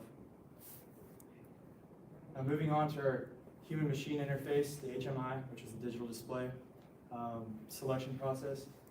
This was a pretty simple process for us, as the Allen Bradley only makes the Panel View 7 Plus, which is the only compatible controller or display that matches up with the 5069 controller.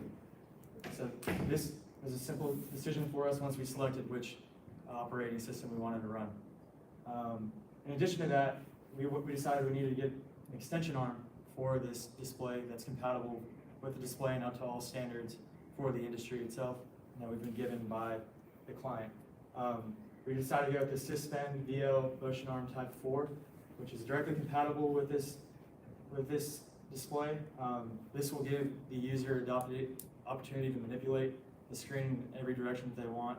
In order to move around with the machine, they can directly have their hands on and use the machine with ease. Our machine's going to stand around 3 feet tall at the table, so this will fit in nicely if it's mounted onto one of the legs. So next we will talk about power delivery and how we will be powering the whole system. So to begin, we had to pick an electrical panel. This is where all the main components will be stored, such as the PLC, breakers, and other components.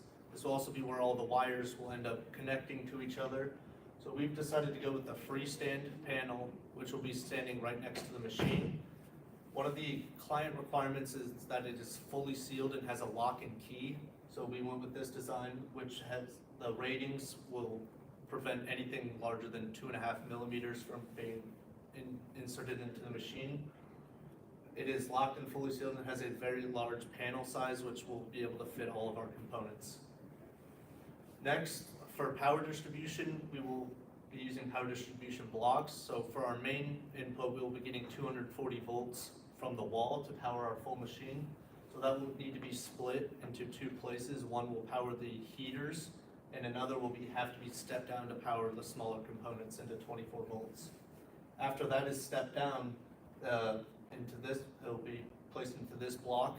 It'll split into all the smaller components, such as the PLC, which all run off of 24 volts. The power supply we're using is another Allen Bradley technology. This will step down our 240 volt AC into 24 volt DC. This is compatible with the input we are getting from the wall, which is 3-phase, which can be plugged in here at the bottom.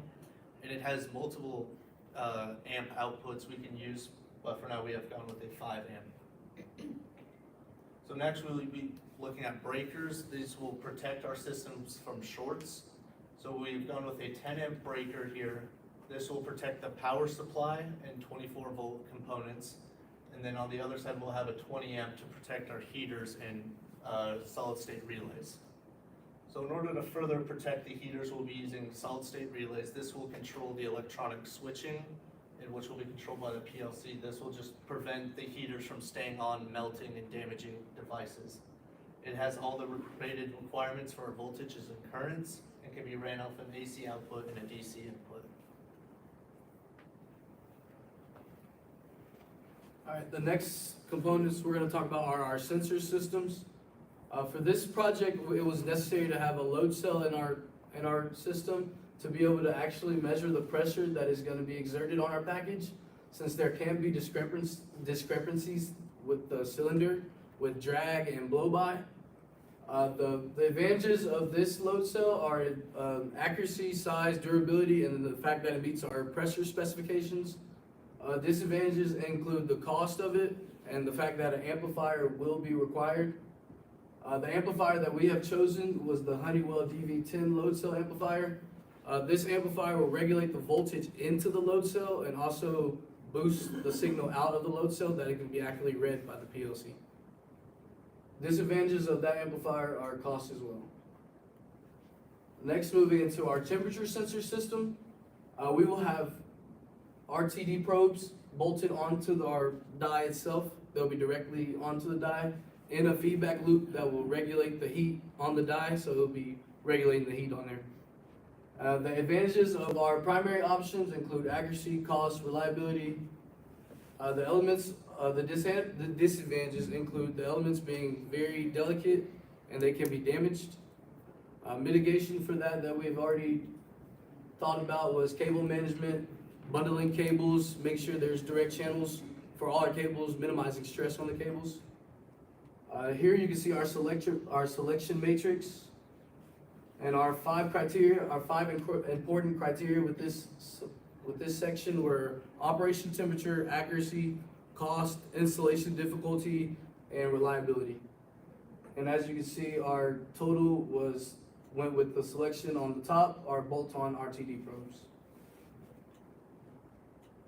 So next up is our evacuation station. For everyone wondering what kind of the evacuation station does, we're basically gonna have to remove any air from the packages being put into our sealing machine before we actually put it in there.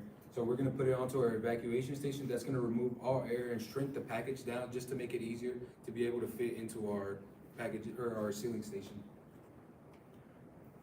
The first component we needed for our evacuation station was actually a pneumatic actuator. What the pneumatic actuator is actually gonna do in our system is bring our vacuum supply down and suck the package air, or the air out of the package. And then once the parameter is met, it will raise up and remove it from the package in order to make it easy for us to remove the package off of there. We went with a two-o-matic pneumatic actuator because it's something that MedTech is comfortable with and something they've used before. It's easily maintainable as this is something they're familiar with, and if need be to be replaced or anything, it's something they're familiar with. And also an advantage is the cost. It's a fairly cost-effective component compared to other different components we've looked at. The disadvantage is the air pressure requirement. It's a lot smaller component than some of our other components, such as the cylinder. So we need to step down that pressure. But as we talked about before, we put in an air regulator in place in order to be able to step down that pressure without risking any issues that could possibly happen with high pressure environments. Next up is our vacuum. For those that aren't too familiar with what a vacuum generator does, it uses a basic fluid mechanic principle called Venturi flow. The way this one specifically works is air is pumped through here. There's actually a nozzle in here that basically shoots the air out of there. And with this, we tee off of it, creating a low pressure point right here, creating a vacuum. So air is gonna be sucked in through here, and air is pushed in through there, and everything's exhausted through there, through a muffler. This is a great option for our project specifically because it meets our pressure requirements. By that I mean like it meets our vacuum requirements. The size, so this specific component can fit in the palm of your hand. And compare that to actually having a whole vacuum system, we'd need a vacuum tank, a vacuum supply line, different fittings, possibly a vacuum generator or a vacuum pump. So it just eliminates the need for all of those different components. Another advantage is we can run this off our regular pneumatic system, so we just need to tee off and run air through it. Disadvantages is the constant vacuum. Whenever air is running through it, there's no way to turn it off. So in order to mitigate that, we have an air solenoid in place in order for us to be able to turn it on and off. Okay, so the last subsystem we're gonna talk about is gonna be safety. There's many points on the machine where, there's potential injury that could happen. So the first thing that we're gonna talk about is the insulation plate. The insulation plate is on the top die. It's this yellow box here on the top. So what that does is it covers that top die where the heaters are, so it protects the user from potential accidental burns, and it also protects the machine from getting too hot, like burning other components up. So we went with a fiberglass epoxy laminate material. It's a good material because of its ease of machinability. We'll be able to drill the holes we need to be able to attach it to our top die up here. It's also a good material because it exceeds our strength and temperature expectations we have to meet. The only downside to it is an expensive material, but we have to have it, just to avoid potential burns and burning up the machine as well. We'll also have warning stickers on the machine just to indicate to the user potential hazards such as pinching and burning. Those will just warn the user that those are there and just try to avoid them as much as possible. Next, we'll have an emergency shutoff switch as per the requirement of the client, as well as OSHA standards. What that's gonna do is, so you'll have, say, your machine's running and something happens, your hand gets caught in it, some emergency happens, you hit that button, it'll cut off all power to the machine, and so that'll allow the user to do what they need to avoid that situation. With their emergency shutoff switch, we'll have an emergency dump valve, so when you hit the switch, The dump valve will dump all the air in the machine to basically avoid, pressure buildup, to avoid a possible burst in air or anything like that. Lastly, we'll have a safety box, safety enclosure on top of the machine to allow the user to not physically be able to put their hand inside the machine while it's in use, to avoid, potential crushes and burns. With that box, we'll have a set of doors on it, so whenever, you have to go mess with your package, you have to open the doors. On the doors, we'll have magnetic switches, so what those are gonna do is when the doors are open, those magnets will breaking the circuit, which will cut the power. And so when you close the doors, when you're ready to use the machine, those magnets will come back together, completing the circuit, so it'll allow the electronics on it to be able to be used by the user. Lastly, we'll have safety relays, and what those are going to do is they're going to translate the information from our safety mechanisms, such as our magnetic switches and our emergency stop switch. It's just going to translate the information. So if one of those gets switched on or off, it'll tell the PLC that it's good to go or it's not good to go and cut off the power there. Okay, moving on to the engineering analysis of the structural components of our machine. We performed finite element analysis, which is a mathematically based computer software that runs simulations on structural components on your designs and gives you real-world application scenarios and furthering your ability to analyze how these components are going to react and under their applied loads. In order to perform these simulations, we use Autodesk Inventor software. More specifically, we're looking into the strain on our components, which is a ratio or percentage that the structural component is actually deforming compared to its original shape. Then we're going to be looking at displacement, which is an actual measured value or length of the deformation of the object itself from its original shape when it's under the applied load. And then we're going to be looking at the von Mises stress, which is how much force the material can withstand before yielding or breaking. And then finally, we're looking at the safety factor, which is one of the most important considerations that we've accounted for, as the safety factor is how many times stronger the component is than what it actually needs to be to handle applied loads in its operation. Our client requirement was to meet a safety factor of at least 2.5, and then I wanted to note that for all of our simulations that we're about to show, that all the dead weight of the machine itself, which is the total weight of the machine, and the applied force of the press itself actuating, and the directions of these forces have been accounted for when determining which applied loads in our simulations. So the first thing we did for an analysis on was the actual legs of the machine shown here in the circle. So we constrained those to the ground where they'd be standing, and then the applied load on the top. We took a 1/4 weight load, so we just took 1/4 of everything on top of the machine, which will be applied to the legs. This was done just to make sure the actual legs of the machine can withstand the weight of everything on top of it. So these are the results. The strain and displacement are 10,000ths of an inch, so very minimal, so they are able to withstand that.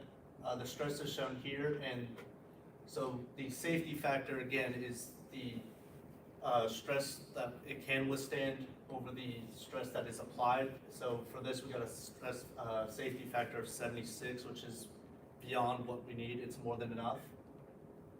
So next we looked at the support rods, which will be guiding the package along as it is pressed upwards. So these will be under tension as the package is being pressed under with the pneumatic. So this one was constrained on the bottom, and the load was applied to the top. And then again, it's 1/4 load from the actual press weight that we are applying. So it's only 1/4, so since there are 4 rods in total. Again, the stress and displacement are both 10,000ths of an inch, very minimal displacement there. There's the stress that it will be experiencing, and the safety factor is 6.3. The next component we looked at is the load cell transfer plate. This will be mounted on top of the heater, the top die. This will be transferring the applied force into the load cell, which will be measured to ensure our specifications are met. This one, the load is applied to the bottom face of the plate, where the load is coming from, and constrained at the top, which is where the load cell will be. And this one will be experiencing the full load from the press. The specification number, we can't really disclose it, but that's how much the pneumatic cylinder is applying. So here are the results again. There's very minimal displacement and strain. It experiences a lot higher stress as it's all concentrated onto that load cell to be measured. And for this, we got a safety factor of 3.7, which is again within our range of operation. So the next thing we looked at is our flange, which is where the pneumatic cylinder will be attaching to the bottom plate. So this will just be threaded on and bolted to the plate. So we have constrained it to the top where it is mounted to the plate and applied a load through the inside of the threads where the load will be applied. This one will be getting the full load from the press as it all concentrated through the middle. So here are the results again. The strain and displacement are even lower than the rest. The stress experience is shown there, and this one has a higher safety factor value of 12.7, which is still within our range. Lastly, we looked at the load cell housing. So this will be where the load cell is mounted and pressed into. So the load cell will be mounted in this inner circle right here at the very top. So that is where we applied the full load from the press that it will be experiencing, and we constrained it at the bottom where it will be mounted to that top plate. So again, here are the results. Again, strain and displacement are both very minimal, which is what we need. The stress experience is shown here, and the safety factor is 5.5, which is again within our range. So next up, we needed to do an analysis on our actual threads on our support rod. After consulting with Dr. Garcia, we kind of came to a conclusion that it'd be extremely difficult to do this on the softwares we are provided. We were using Inventor specifically, so we decided to go old school and look into our machine and design and integrated approach book to kind of see what parameters we're meeting and what assumptions we can make in order to do an actual calculation on this. The biggest parts is that we have our thread size, which is a 3/4 inch diameter with 16 threads per inch. It's T304 stainless steel. And then another assumption made is that at least the diameter and length is threaded in. So that just means that since it's 3/4 inch in diameter, at least 3/4 of an inch are threaded in. The other assumptions we made were the force. We have 1,018.25 pounds of force per rod. We got this number by actually going in there and drawing a free body diagram and taking into account the dead load of the top and also all the maximum potential pressure or maximum potential load that our pneumatic cylinder would apply on that. That was considering also our air regulator discrepancies and everything. We just went to the maximum and got that specific load. After this, we did a few calculations with our main thing was calculating our tensile stress area, and then later on confirming everything on the book as well. Then after that, we took our actual load and our tensile stress area to find the full stress, and then found a safety factor of 12.8. The way we found the safety factor was using our yielding strength. So before the material starts yielding just means it starts changing, the size starts changing, and then our applied load, so it's around 12.8 times stronger than we need it to be. Next up is our cost breakdown. Summing up everything, there was a lot of components we didn't include in our list, a lot of different stuff, fittings, lines, all sorts of things, just because of a time constraint. But we have a total estimated cost of $25,455.64, with our majority being our PLC and HMI system, so our computer and our display. Next up being our pneumatics, which is $2,760, then sensors and frame, and followed by the rest of our other components. All right, now we're gonna get into our risk analysis table that's actual for the actual machine when it's running and done fabricating everything. We took hazards into account all the way from compressor tank blowing to somebody walking by and tripping on the support of the machine. Next, we did a risk analysis also for team dynamic. This is more of us completing the project. What could keep us from doing that? And this right here is our risk matrix, which is a visual, and it's just, the red is gonna be high impact occurrences, the yellow is gonna be low impact occurrences, and then the green is gonna be, or the yellow is gonna be medium impact occurrences, and the low is gonna be green. And it's scaled by severity and likelihood. Finally, we just want to conclude the presentation by saying thank you to some of our professors such as Dr. Hawk, Dr. Garcia, Dr. Kitch. We'd also like to thank David for helping us in our material selection process. Finally, we'd like to thank Ryan, who's been our contact at Ethicon.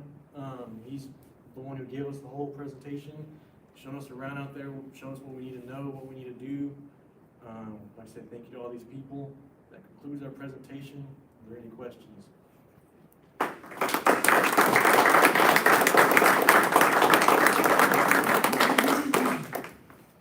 Can you go back to the frame of the stainless steel? Like the stainless steel material on that frame?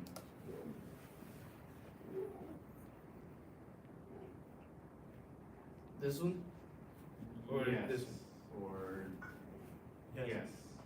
Yes. So those are gonna be connected to like the frame, like on the, like the columns, or? Yes, so the square tubing will be welded directly into the A36. That's gonna be the A500 square tubing welded onto the A36 plate at that, around all the junctions that they come in contact with. Okay. And then we'll either bolt or we're gonna fasten the stainless steel sheet into the A36. Okay, so it's not gonna be like you're gonna weld the stainless steel itself, it's just gonna be bolted? Yes. Okay, I was a little bit lost on like whether you're gonna weld that stainless steel to the. Yeah, welding between different steels is Yeah, a no-go. that's not recommended. Also, I have another question with the finite element analysis. This is more like a curiosity of inventor. Is there a reason why y'all went for the Von Gies's criteria? In particular, the stress itself, is that just a standard in like inventor? Yeah. Okay. Just curious about that. It is Just a standard. It is a failure criteria you can choose. Yeah, it's just a standard. Standard criteria? Yeah, just to get a further idea of how our components are gonna hold up. It's very solid, it works. Yep.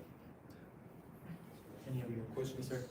Yeah, what's the, I know you had some instruments on there, a load cell, and then she had some, all these sensors. How are they gonna connect to your PLC and communicate with it? Through Ethernet. Through Ethernet, so they're all Ethernet devices. We are still in the process of. I know, that's more of a electrical. We're working with, systems we're actually, integrators at the moment. Big thing with this whole project has been learning how to outsource information and get in touch with and network and learn how to do this. And that's a big thing with the PLC that I'm learning is how to integrate all these things. We're going through that process right now. Did you consider, you had an awesome breakdown of the costs, but things that may be left out of there, what's it gonna cost to integrate it? What's it gonna cost to build it? I think you just had parts, is So that a lot right? of the fabrication we're planning on doing in-house. We design a lot of the elements to be done in-house in our lathes and our CNC machines. Labor, we're obviously not charging for. Programming wise, We're free. I'm planning on trying to program myself through the server access. You call us a bit ambitious, but we want to learn. What's the, I mean, there's gonna be software to communicate to the controller to program it? Is that, have you checked into what that is? Yeah, the ladder logic language specifically, or is that what you mean? Usually there's a software package you have to. Right, yeah. Just communicate with it, talk to it, and to program it. It's usually not free. Yeah, the licenses. The licensing. Yes, sir. It's Anyway, I'm just Yeah, I know- throwing I out know things for you to how think to about. do it. As an engineer, you Yeah. gotta think of everything. Right. You know, that's Yeah. what we're tasked with. And so those are just things as you're going through there. Yes, I sir. think of things that are, you know, being that you've not done it before, you don't think of all those things. But when you're doing this for a customer, you're trying to give them, this is the total cost. Right. I think you should estimate what you think your hours are gonna be to build this, And even though you're not charging for it, you have an idea for how long it's gonna take to build this, cause that'll be important as you move forward, being able to estimate those kinds of costs for the total project. No, it's a great job. I'm really impressed with, just the level of knowledge that you've gotten as a result of working, because all of this is language from industry, and you've picked up on it pretty quickly, in my opinion. So, it's a nice job, nice presentation. Thank you. Thank you for the recommendations. Yes, sir. Did you consider anything about the life cycle? Did the customer say this needs to last 20 years or 50 years, or are you saying this might last a year? We have not taken that into consideration. That's something we probably should. Sometimes it comes from the customer. With the high safety factors as well, and the structural components themselves, that should ensure structurally that this will withstand, the repeated cycles of the press itself. In terms of the actual electronics, we haven't really taken that into account, or the sensors. Right. A similar thing would be preventive maintenance. Yes, If yes, you sir. have to shut it down once a month to do something to it. That's something we plan on including later on in our semester, or next semester during our fabrication and our operation manual. We'll have minimum maintenance done, maybe weekly, every 2 weeks, maybe not weekly, but maybe once a month, every 2 months, 3 months, whatever we feel is needed. So, I came in a little bit late, but what products will this press be producing? Is it, what kind of materials are you trying to conform? Foil packages. Yeah, it'll be silly foil packages. Yeah, essentially. Do you want to go back to the picture so you can see it? Yeah, sure. Yeah, that'd be great. I was just wondering, because if it was like, if you're trying to, hydraulically press steel, then, your loads would probably be a little bit. Right. No, it's Yeah. just, it's just the foil packages here, Okay, just sealing it. very cool, thank you. Any other questions? Yes. Let's go ahead.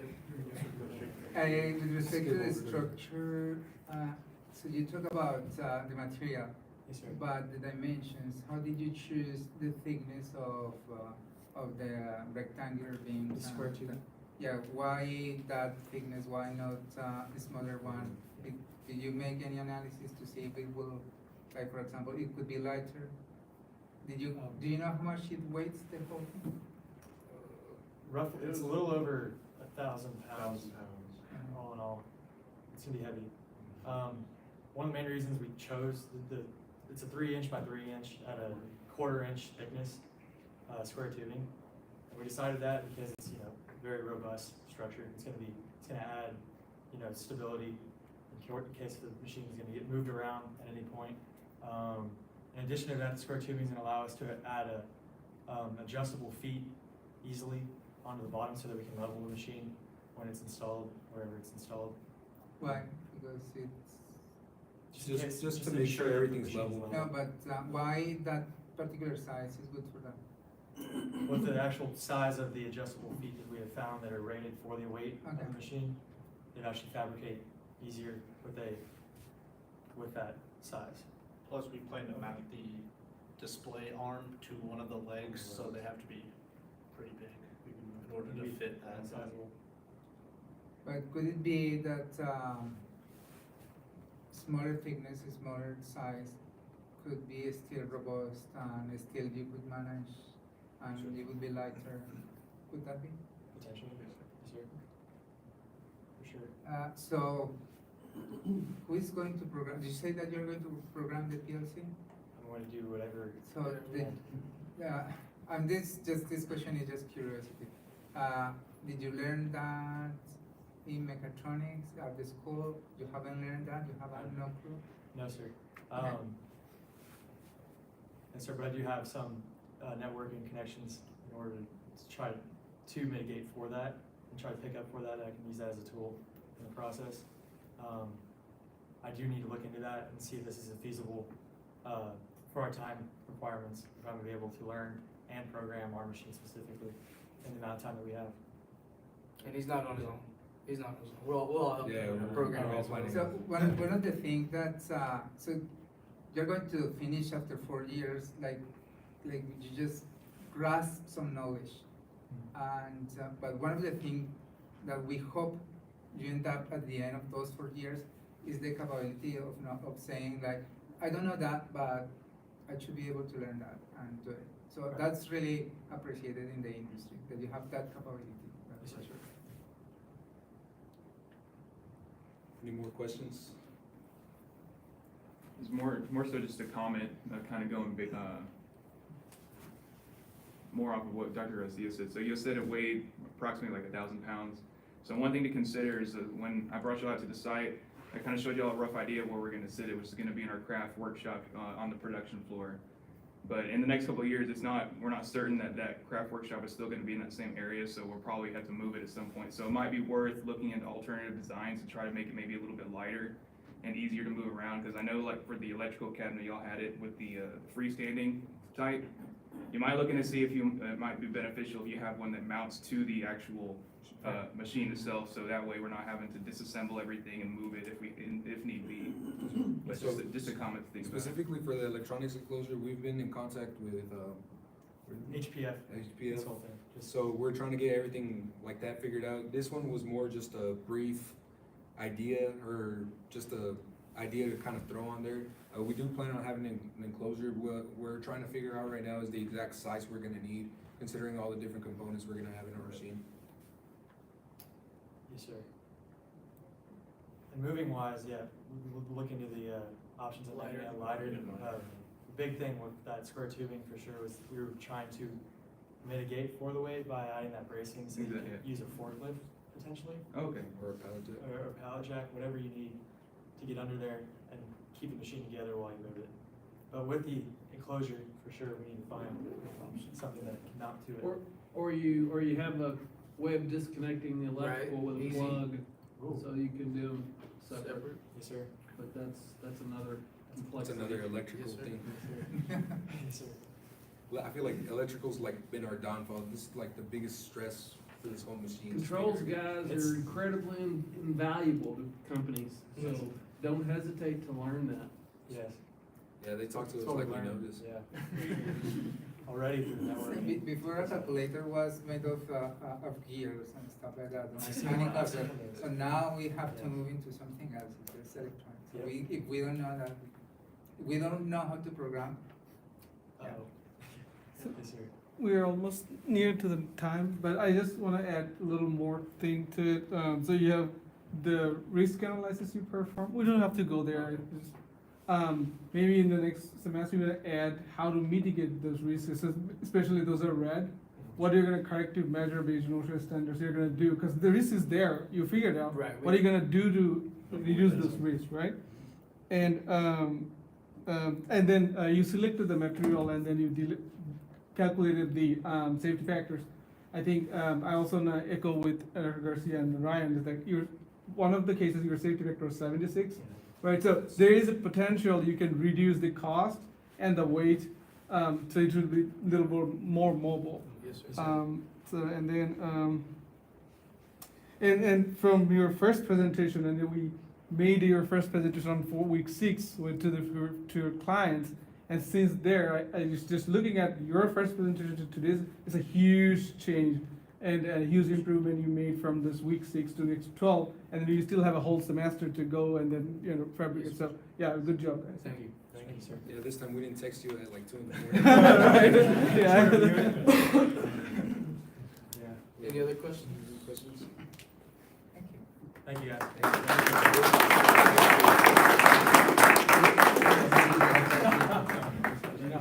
I remember, I think it was, I think, Yeah. I know the guys. You wanna see what it's gonna be like? Yes. It's too late, you need to go upstairs. You just stay. At other sites, I guess I have. Are you gonna stay for all? Stations, and I think I've gotten, so it was kind of from the back part. They came to me all the time. Did Hannah leave hers? Did Hannah leave hers? Yes. You guys don't want to? Yeah, basically, so Joe can have it. Yes, sir. someone wants to change, they can use that. Thank you, Raj. I remember. Good job. I'm Mickey. Weston, nice to meet you. Weston, nice to meet you. Nice job. Mickey. Thank you, Evan. Evan. Nikki. Nikki. And I remember. Thank you, sir. Kids yelling at us. Thank you, Dr. Hodge. Good, yeah. We get to know the part. Oh, yeah. Appreciate you. Good job, Ron.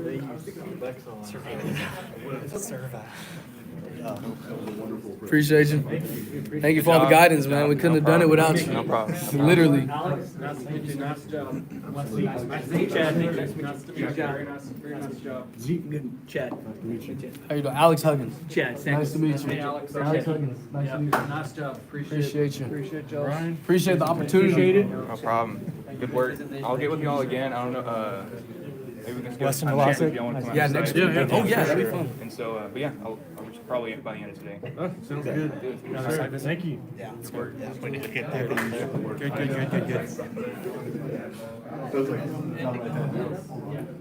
Hey, don't forget your iPad.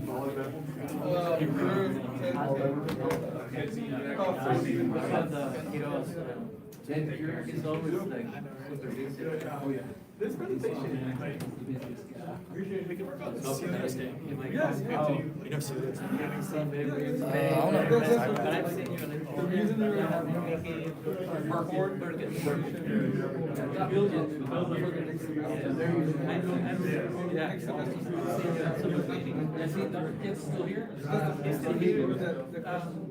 But next year,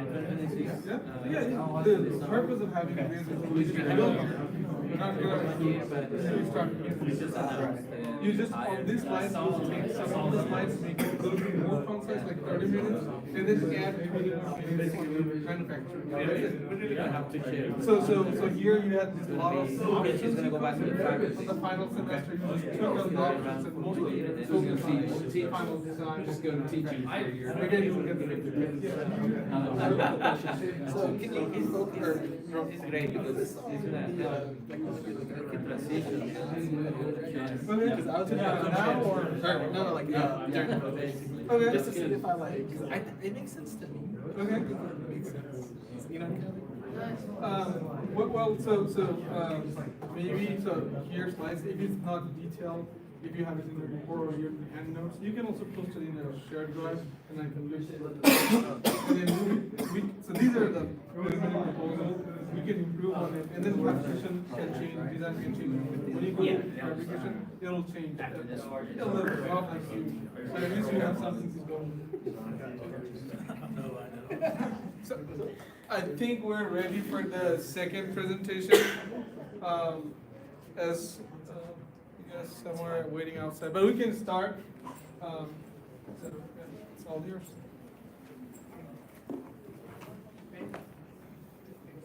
Hello everyone, I'm Talia Revelar, Adrian Hernandez. Mario Rojo. And I'm Delbert Noria. and we are the chassis design team for the Angelo State Baja SE Club for the spring 2025. And today we'll be going over our design improvements to the Angelo State Baja SE chassis. And here's a little of our presentation outline. We'll first be going over the scope, project deliverables, and design considerations, and then a little bit about the client and the competition, and then about our current chassis, and then the new chassis are design considerations, and then structural analysis on the chosen design, and then about the improvements and a little bit about how we got through that. So our project scope is to design and manufacture a new chassis for the Angelo State Baja SE Club, and this will include CAD modeling and structural analysis. Some of the deliverables that we are required are to design a structurally safe roll cage to protect the driver, and design a structurally secure nose and rear to protect those components within that are housed there, and develop an FEA analysis of the chassis that includes, that's included with the standards and what the chassis will undergo. Some design considerations. Our criteria is the Baja SAE 2025 rulebook, along with what our client demands, so vehicle component location. So our new chassis will have to be compatible with the components that are housed in the current chassis. So, for example, drivetrain, the engine, and our new suspension as well. And also accessibility to maintenance. The club is needing to maintain some of the components, for example, like the engine or the drivetrain, and that's one of the criteria that they gave us. Our assumptions are, well, the chassis will have to hold one driver. That's the rules requirements, and the driver must be maximum 6'3" and 225 pounds, and those are from the Baja SAE rulebook. The component weight is 274 pounds, and those include the drivetrain, engine, suspension. So those are within our calculations. Here's a little bit about the client and Baja SAE. So our client is the Angelo State Baja SAE Club. It is a student-led organization whose objective is to design, build, and compete in the annual Baja SAE competition. Our contact information, or our client contact is Delbert Noria, who is our president of the club. Along with me, I'm the vice president of that club. So we kind of have an advantage of the client being readily available most of the time. A little bit about the competition. There's 3 categories: static, which includes a technical inspection and business presentation; dynamic, which includes a brake test and acceleration test; and the main event, which is a 4-hour endurance race. And those are how the points total up within that competition. Okay, and and we'll discuss the current chassis status right now. This is the one they are using currently. Okay, so a quick info about the material. So there is a certain rules you have to follow. The type of material, there's criteria A and criteria B. You only have to follow one of these, and as you can see, they're different. Criteria A is just needs circular steel tubing with an outer diameter of 0.984, wall thickness of 0.118, and a carbon content less than 0.18%. Criteria B is just having a bending criteria that's greater than criteria A. It has to be steel, wall thickness of 0.062 inches, and a carbon content also of 0.18 or greater than 0.18%. And right here you can see the bending stiffness and bending strength equations. All right, so the material the Baja Club is currently using is chromoly steel 4130. Right on the left over there, you have the modulus with all the moment of inertias, and then below that you have the stiffness and strength calculated. These are greater than the criteria, so this material is going to be the one that's being used. As for the client requirements, basically we need to have component capability, or compatibility. Basically drivetrain, suspension, all that components. They're not going to be moved from. They shouldn't be moved from the current chassis to the new one we're designing. We should all be in the relative same spot. And we're also looking to reduce the size of the chassis. This includes the height, length, and weight. So for the current chassis, we're calling it the Mark II. It's just a modified Mark I. It has an extended nose. It has supports added in the rear of the chassis. As you can see over here, most of the wrinkles from the pipe bends, such as the ones up here in the corner, they found a way to remove them, so those are removed now. And it has about a weight of 118.63 pounds. So we have primary goals for the sections. So for the nose, we just wanted to protect the components in it. That's the primary overall goal. Our secondary goal, we would like it to like, if it crashes, we want it to retain its shape after. For the roll cage, our primary goal is just to protect the driver. That's the main overall thing for the safety. And the secondary goal is we would like it to retain its shape after its impact. For the rear section, just like the nose, its primary objective is just to protect the components inside of it. And then our secondary goal would be for it to retain its shape after it has impact.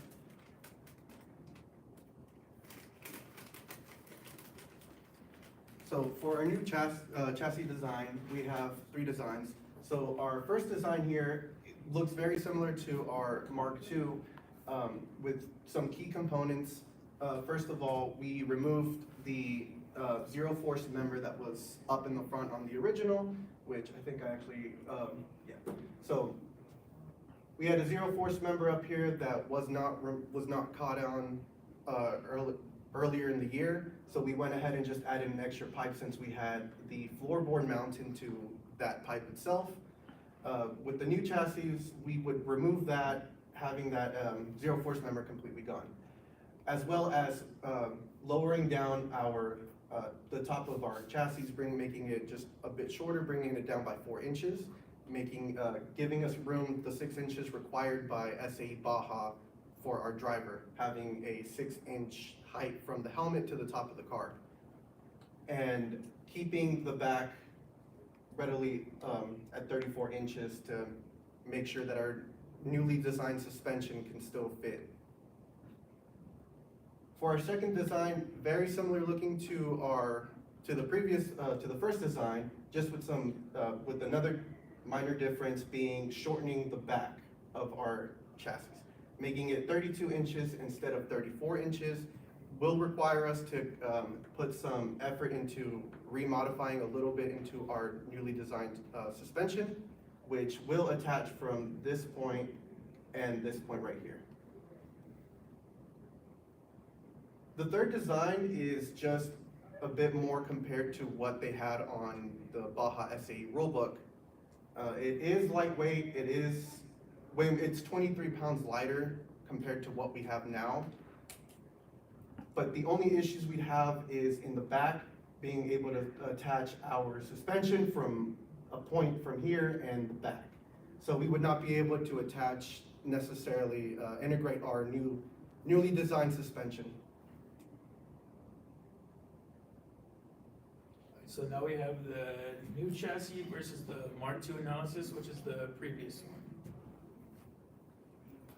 And so we used the FAE analysis software, and then we did SolidWorks 2025, and the CAD geometry, we used about an element size of 1 millimeter on expected high stress areas as well as improper meshing areas. And we did a convergence study on this. However, the meshing was very poor on the previous one from the old Capstone team group. And so it wasn't that much of a differentiation on that part. And for the first part, we did a static loading, which is showing the chassis at rest with the driver and the components such as the CVT, gas tank, everything such as that. And then so the driver has to be up to a maximum of 250 pounds. And so how we did this was we calculated the engine, CVT, drivetrain, gas tank, driver all acting on the chassis while the chassis is at rest. And then we applied these forces right here to the suspension on a distributed load for both the Mark II, which is the current chassis, as to our newer one that we're planning on, which is the Mark 3.3-2. And then you can see that our newer one has a smaller displacement than the older one, which they essentially over-engineered, and they had more bracing members, more weight, stuff such as that. Yet it still deforms more and has a higher displacement than the newer one, which is a lightweight, less bracing members, everything such as that. And then we had the stress result on our new one, and we couldn't get the old one because no matter how we remeshed it, how we redesigned it, or like redid the CAD on it, it wasn't fully giving us any like output, anything at all. So we'll further like get into that, fix that on future presentations.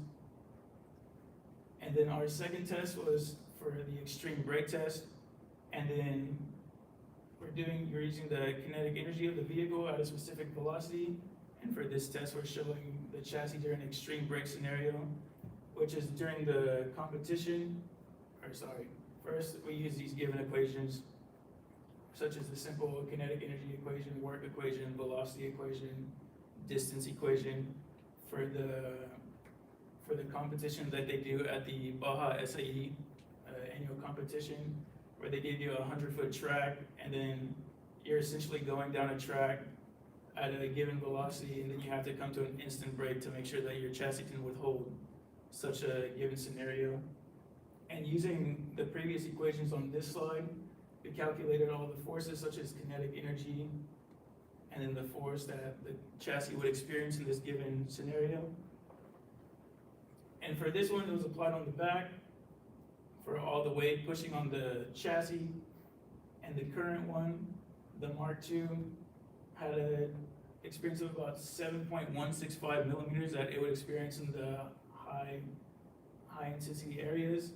And then our new one would only experience about 2.02 displacement in those same exact areas.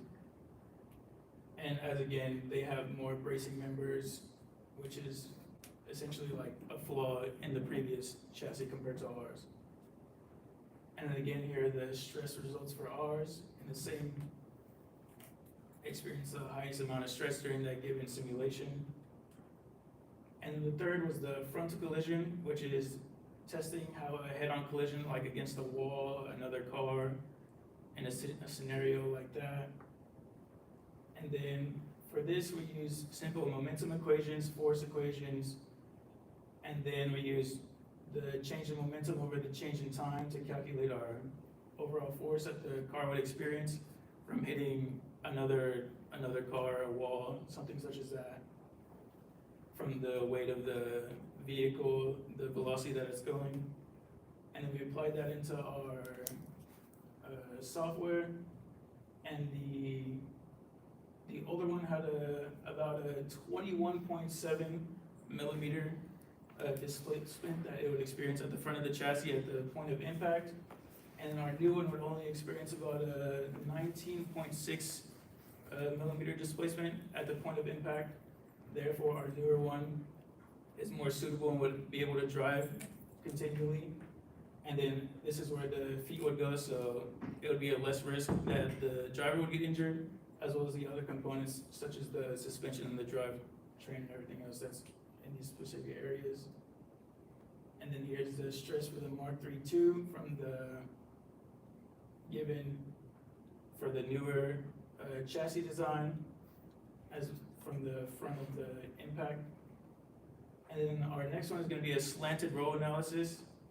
And this includes, from the brake scenario, we use the same forces. And it's going to be acting at the top left corner as if the chassis were to flip over.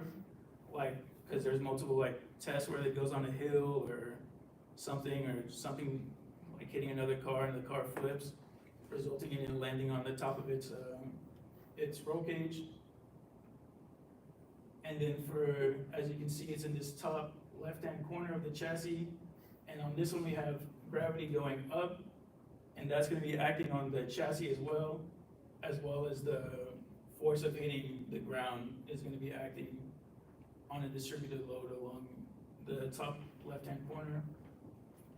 And then for the older chassis, it's going to experience about a 57 millimeter displacement, and that's possibly going to result in a fatigue failure and might not have the car be able to continue to drive or continue to compete in the competition. And the new one, it's only going to experience about a 9.4 displacement for the millimeter. And then, which is going to result in a safer drive, not harm the driver, and then possibly continue to compete in the competition. And then here's the stress result for the given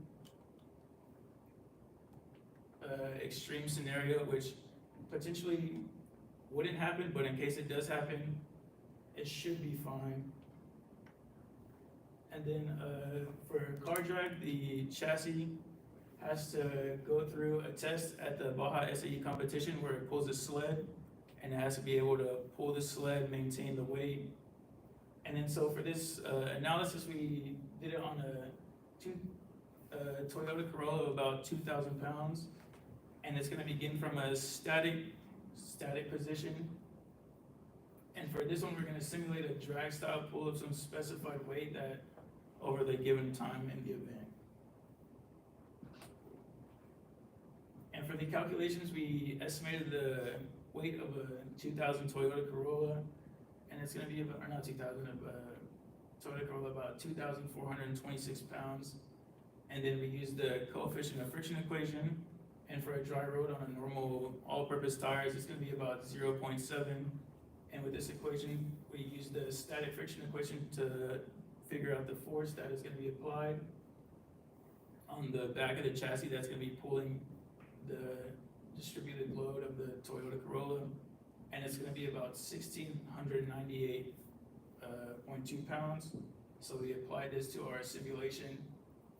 And for the Mark II, it's gonna experience about a 5.3 on the distributed load from a hitch that would be about right here, of about 5.4 millimeters is what it would experience displacement by. And then for our new one, this is about the only downfall, because this one does have another supporting member right here, but it should still be fine within the requirements. And our new one would experience about a 6.8 millimeter displacement. And we have the stress map of the new chassis of the hitch that it's going to experience, and it's going to experience a high stress rate from around here, and that is where the old one did. It did function better, and for future references, we're going to try and figure out a way to have ours function better by maybe a smaller supporting member force. And then over to Talia. So, like Adrian said, overall, the smaller design will improve the overall size and roll cage, rear connections. We shortened the design we're going with, the Mark MK32 is a lot shorter and it's not as long. So removing that excess space will help us with using less material, along with the displacement that's basically, like Adrian said, they basically over-engineered it a little bit. The steel and the welds will be able to handle these forces that we have applied to it, and some of the forces are in the extreme. So in competition, some of it is likely, but there might not be a crash, for example. Our engineering analysis, we researched from past competitions. For example, we use the acceleration test, the winners from the last 3 years, and we averaged out that acceleration to see the average acceleration that we could, that our car would be subjected to.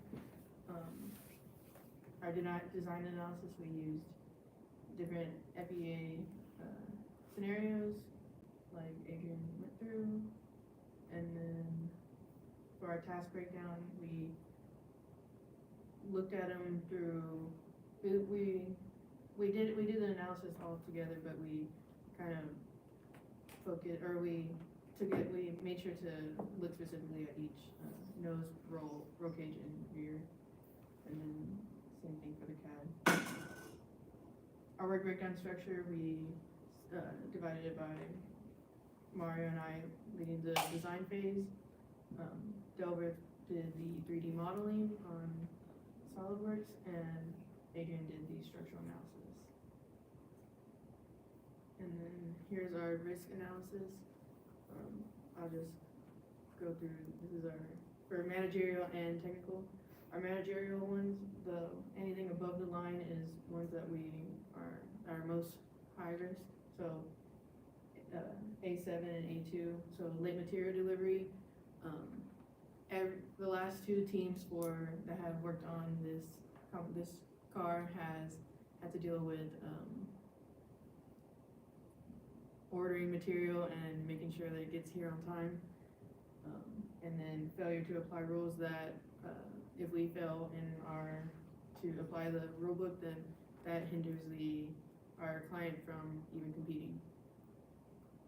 And then on the technical side, we have B1, B2, and B12. They're all kind of one and the same: bad welds, bad pipe bends, and bad cuts. Especially with dealing with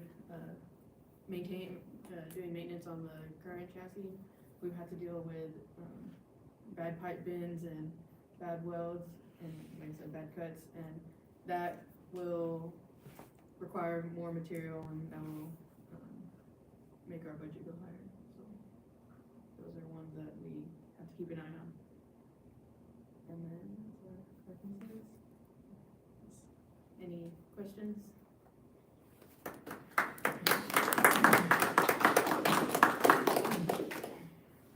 On the one slide where you had the static tests, it had all the weights, and it seemed like the fuel tank was 16 pounds. Is that dry weight or? That's with the fuel inside of it. It's only, I think you can only hold like 2 or 3 quarts. I think it's a little bit more than that. Okay. It's like, I was thinking there's not much fuel in there. yeah, it's like that big. It's a requirement for Baja SAE, and they, like, even one of the rules is like, even if you drop any drop of gas, then you're disqualified. So it's very specific for the gas tank stuff. Even the direction where the gas tank is versus the exhaust for the engine, like that's also a rule. So those are requirements for the full tank. Yeah. To also add on to that, we had to disconnect the actual connected fuel tank from our engine and use one provided by SAE. So it's a third-party gas tank. What software you use to do your analyzations? We use SolidWorks. There was a question or debate on if we could use like a different other kind of software, But you were getting one software. I don't think we got the licensing in Yeah. time. We did. Yeah, we just needing to get it installed onto the computers. I think it's still, because I have been like on the side of the conversation, I think it has been like available for some time. Okay. Did you You can talk about fully Yes, sir. static or dynamic simulations using SolidWorks? It was like a dynamic scenario yeah. into a static analysis. So most like stuff was trying to find static or dynamic values, so like velocity, kinetic energy, and your work, and then turning that into a static problem, basically, like the force applied to the front or something. That's basically how we approached that. So did you use, what type of element did you use? For the SolidWorks software, Yeah. it was about like, for the meshing, it was about like 1 millimeter. No, but it's shells, beams, or 3D elements? Oh, it's shells. Okay, shells. Did you do any kind of validation of the analysis? By Yes. validation or verification, I mean, Are you sure that your results are good by comparing one analysis with unknown analysis or with some experiment or some I analytical? compared it to, there's a ANSYS, Baja that they give out to like every team specific, or not like specifically, but there's a course that you can take and it gives you like similar software, or not software, similar results to from like other teams. Like I use Michigan because they're a top like 2, top 1 team, top 3 team like every year. And there's like a technical university in Canada, and I compared my results to their results as well, and they were. So you use the same geometry that they use? Uh, How do you compare the results? No, not specifically the same geometry, but like learning from them to apply it to our analysis. Okay, but there is no verification. It's just comparison of them. Yeah, that you were not following the same specifically that. method. Yes, Okay. yes, sir.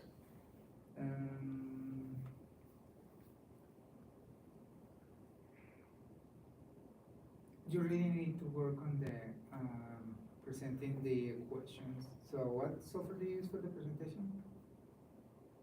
For the presentation? PowerPoint, is a Google Docs. PowerPoint or? Google Docs. Yeah, that's the mathematical part of Google Docs. Mhm. You really need to use a different thing to have like really more professional presentation in that part, in the questions. Yes, sir. Because in some of the parts, like in the analysis too, so you just went really fast and this is the result, but you were not showing what type of analysis you came up with the result. More than the number, because the number we probably doesn't say much, is like what type of analysis. That would be really helpful to know. Yes, sir. Like how do you came up with the results, and also you didn't show what was the direction. You said this is the force and we apply the force and we got this result. Another thing useful to be able to compare is when you have two simulations, you have two different scales, one for this one and one for that one. So the red in this side is not the same red in that side. So it's really hard to see like to compare. So if you manage to have at least the same scale of colors, so the maximum and minimum in both, so that's really good for comparison purposes because you can see what is exactly the difference in between the two. That's for future things. Yes, sir. Let me.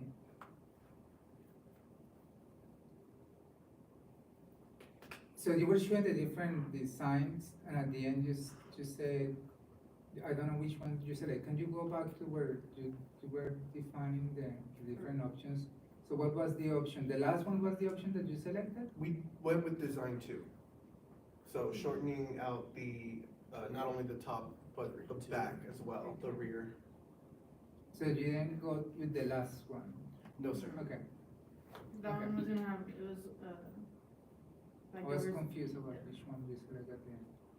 Well, with our designs, basically design 1 and 2 were 5 and 6 pounds lighter than the original Mark II.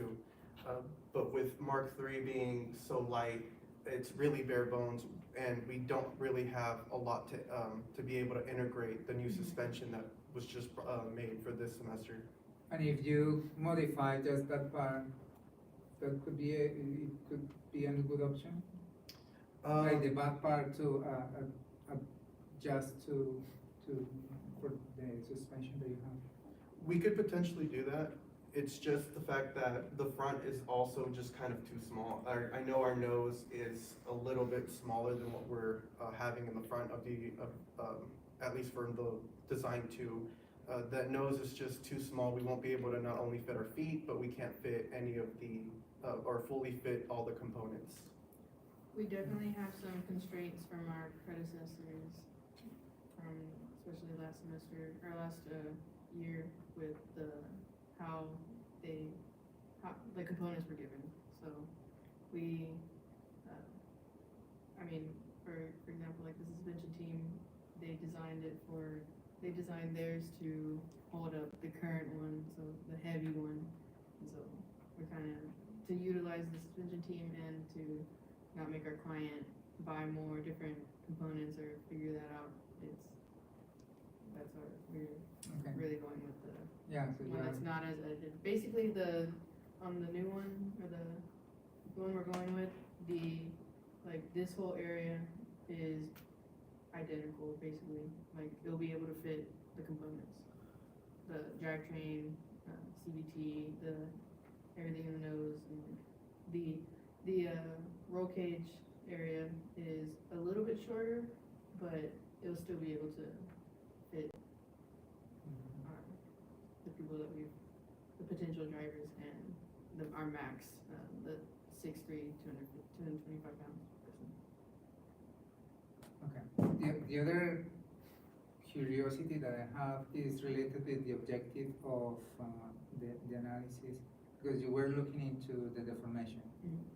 So you were looking, oh, well, this will deform less, therefore is safer for the person inside. And I'm not completely sure that this is right, but it could depend on the concept. Yeah. I think Because, let me finish. One of the reasons cars now are designed and how they are designed is that they will deform to absorb all the energy in case of an impact. So I know that we need some level of not to deform in such a way that it will injure the person that is inside. So that part I understand. So you have to keep still the cage being not like collapsing. So you have to be like in a range in which it won't collapse completely, but it will deform the less, it will absorb somehow a lot of the energy. It's the same thing with the climbing ropes. So those ones are elastic, so they can actually, so if you have a fall, so they actually take a lot of the impact by the energy, but the impact. So that's kind of the same thing. So it will deform in such a way that it will get some of the impact and not the person that is inside. So that's good. So how can you comment on that? I think that is definitely what we are wanting to design for. I think, and also another component that that also needs to be thought about is the way the welds will react. And I believe like with more displacement, it's more likely to snap or like fail, right? So I guess like that's another. Yeah, but if it doesn't fail, you still have that margin, right? Yeah. So it could deform more, but if it's not plastically deformed, so it could be fine. Unless, like for example, you can have a criteria that if this deformed too much in that part, it will have some impact on the steering. But if it's elastic, it's fine because it will go back to the position. So. Definitely something to look at. And then you can range. save weight, for example. So if you have that. Does SAE provides strain ranges, like deformation? They do not, no. Related to what the field does? No, not really. Oh, Basically, their rule book is based off of their SAE standards from like literally how a tire is made or from the first wheel or whatever, like ASU standards. But so they really just give us the rule book, and they kind of like, if you go off the rule book, then it should work. But not many teams do structural analysis on there. I mean, they do it, but it should still hold up, basically, if you follow those rules. Yeah, because they give you the diameter of the tubing and stuff. Yes, sir. Yeah, they want to be sure no one is going to be injured, so they cannot sue them. So because at the end, it's the game is not to be sued. Yeah, I mean, this competition has been going like for like 20, 30 years now, I think, so. Yes. During the competition, will the like race or I guess the track, will it have any like vertical changes like drops and rises? And are you accounting for like the forces of those? So we are, SAE does have, they dig trenches up to about, I think it was like 4 to 6 feet. They also add logs and tires onto the roads, so you're having to crawl over obstacles as well. So I believe we did take into consideration with that, kind of taking it a little bit more extreme than what is given. Yes. Did you do any like torsional analysis or consider doing that or anything like that? No, not necessarily. I believe we were gonna wait for the new software that we're gonna do, but now that we do have access to it, we can apply like more dynamic scenarios and situations such as like impacts like that. I think also too, we can, now that our suspension is done, we can use that as examples to see like how far, how much, like if one wheel is up, we can test on those torsional stresses. Curious about your question, torsion where? Like putting a torque on one end and then see how much it twists. Yeah. And that will be what situation? I don't know. I think it's usually. The engine, Common. the Like, drivetrain. You could just put like a torque on the front Mhm. with the back fixed and see the stiffness of the Mhm. entire Yeah. chassis. I mean, I think maybe like if one wheel is up, or like one person So one going wheel- up on a hill or something. Like if you hit a bump, like in one wheel. Mhm. Yeah. Mhm. Okay. Yeah. That's a good. You mentioned, looking at Michigan and some of their designs. In 1983, we were doing the same thing at Texas Tech. Do you look at other designs? It seems like maybe we're reinventing the wheel and you think that we figured out the design. But maybe we haven't. Yes, sir. Yeah. Well, it's like most teams like have their own design, but every team is just trying to improve on their design more and more each year. And like they'll have like the same car, and like each year new students will try and like improve on that design, like the chassis or the gearbox or something that'll try and make it like slightly better than the year it was before. So now that we have like every other school to go off, we can like make ours slightly better. In that way as But do they have you can see their design, the winner design? Like, Well, actually, you are able to access through the winners list through the Baja SAE website. It's kind of how we got most of our information. Some of it also leads to their Instagram pages or Facebook pages. That way we are able to go through and see what kind of designs they're going for. It is kind of like what we were trying to do originally, trying to find a design that works. It's just finding the analysis for that or the dimensions. We have tried to reach out to the schools and try to see if we can make a on-person visit or a video visit to see exactly what design could help us.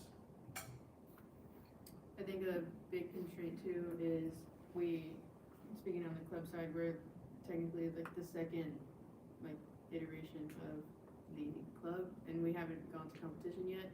So for the client, we also have those constraints of the components underneath. So ours definitely does not look like a lot of the teams. Like a lot of the teams looks like this one.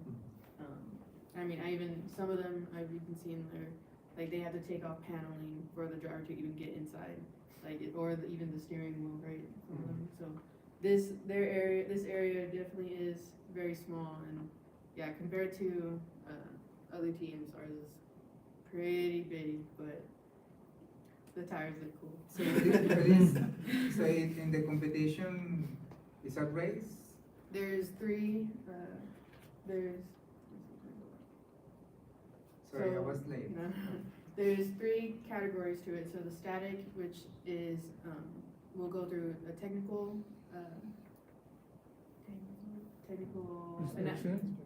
Yeah, inspection, yeah.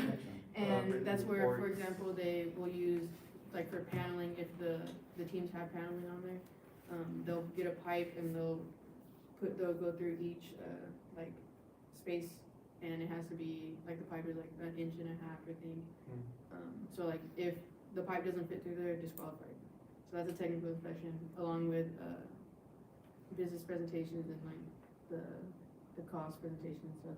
And then dynamic is what we did most of our, analysis on, so the, like, brake test, the acceleration test, what is it again? Towing. Yeah, the pool test, so those are the dynamic ones, and then there'll be a main event of the 4-hour endurance race. And that will, With 2 quarts of gas. well, I mean, you can fill up, I think, it's a track. We are allowed to make pit stops. Yeah. How many seconds in the? Yeah.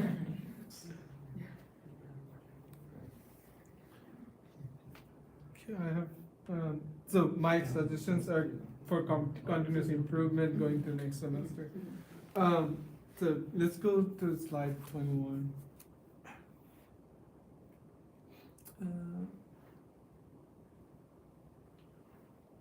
Yeah, I think at the end you summarized the taking off the zero force member. And I think at different slides, you kind of touched what's the benefit of this improvement, but maybe at the very end, total summarize exactly what this changes impacted your design, whether you said some point that is gonna take less material, so it'll be lighter, but what other total benefit, in terms of cost, will it let you go faster, or, the strength, towards, because the goal is to win the competition, so towards the competition, what's the benefit? Maybe you can add a slide summarizing all those, like, this is now helping more on the competition, because at the beginning on slides 16 to 18, if you go to slide 16 to 18, you said what the goals are. So yeah, your goal was like, this is the primary goal for the nose, and then are those, at the end, you should touch back saying, hey, these are the goals I stated. So just to present it a little more better on, like, summarizing again, hey, these are the goals and these are what we did, and then this is the benefit we're gonna have on the overall competition, and that'll be nice. So let's go to slide 25. Yeah, so this one you didn't choose, but you said like some of the competitors does look like this. Yeah, most of them look like this. They're pretty small. This is a common design. So, because I think Delbert also said that the back was kind of exposed. So if there's a back hit, it looks like it's gonna bend a lot. Or so when you said it's others, the universities have the same, whether their back is also exposed like this, or they have more support on the back, or in terms of, so is it in terms of shape or in terms of how strong it is, or structurally strong? I think I did ask around, and there is a chance of a crash or Okay. a rollover. I think honestly there might be a more probable chance of you rolling over because you took the turn too hard or whatever. But there's, like, for example, during the only time that the car will be subjected to a crash would be during the endurance race. But even so, they don't start everybody at the same time. There's like a 5 to 10 second delay between each one. So But I think that, and then with the components and stuff, like, there's a lot of teams also, they are able to they took more risk. Yeah. Yeah. I mean, I guess I'm not sure how they designed theirs, but Because they still pass the check, Yeah. right? Because Yeah. ours is still big. I mean, I'm not saying it's bad. yeah. I'm saying like, well, even they're taking more risk, or are your safety factors too high, or Yeah. Or they are still in the range. in the range, Yeah, yeah, beach, yeah. super safe, Oh, yeah, super better. So let's go to 27. So I mean, yeah, those are the things you may wanna consider again. Here, Adrian, you going for next semester, do you wanna make it like a bullet points? It'll be easier to read. Okay. It's like instead of paragraph. Yeah. So go to slide 38.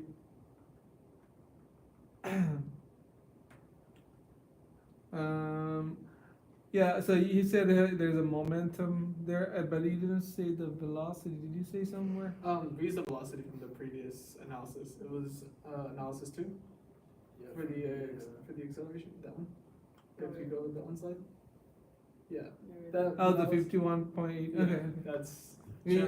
should I add that? Include that. Yeah, just put it because you have a space on that slide. All of our Can you go comments. back to that slide?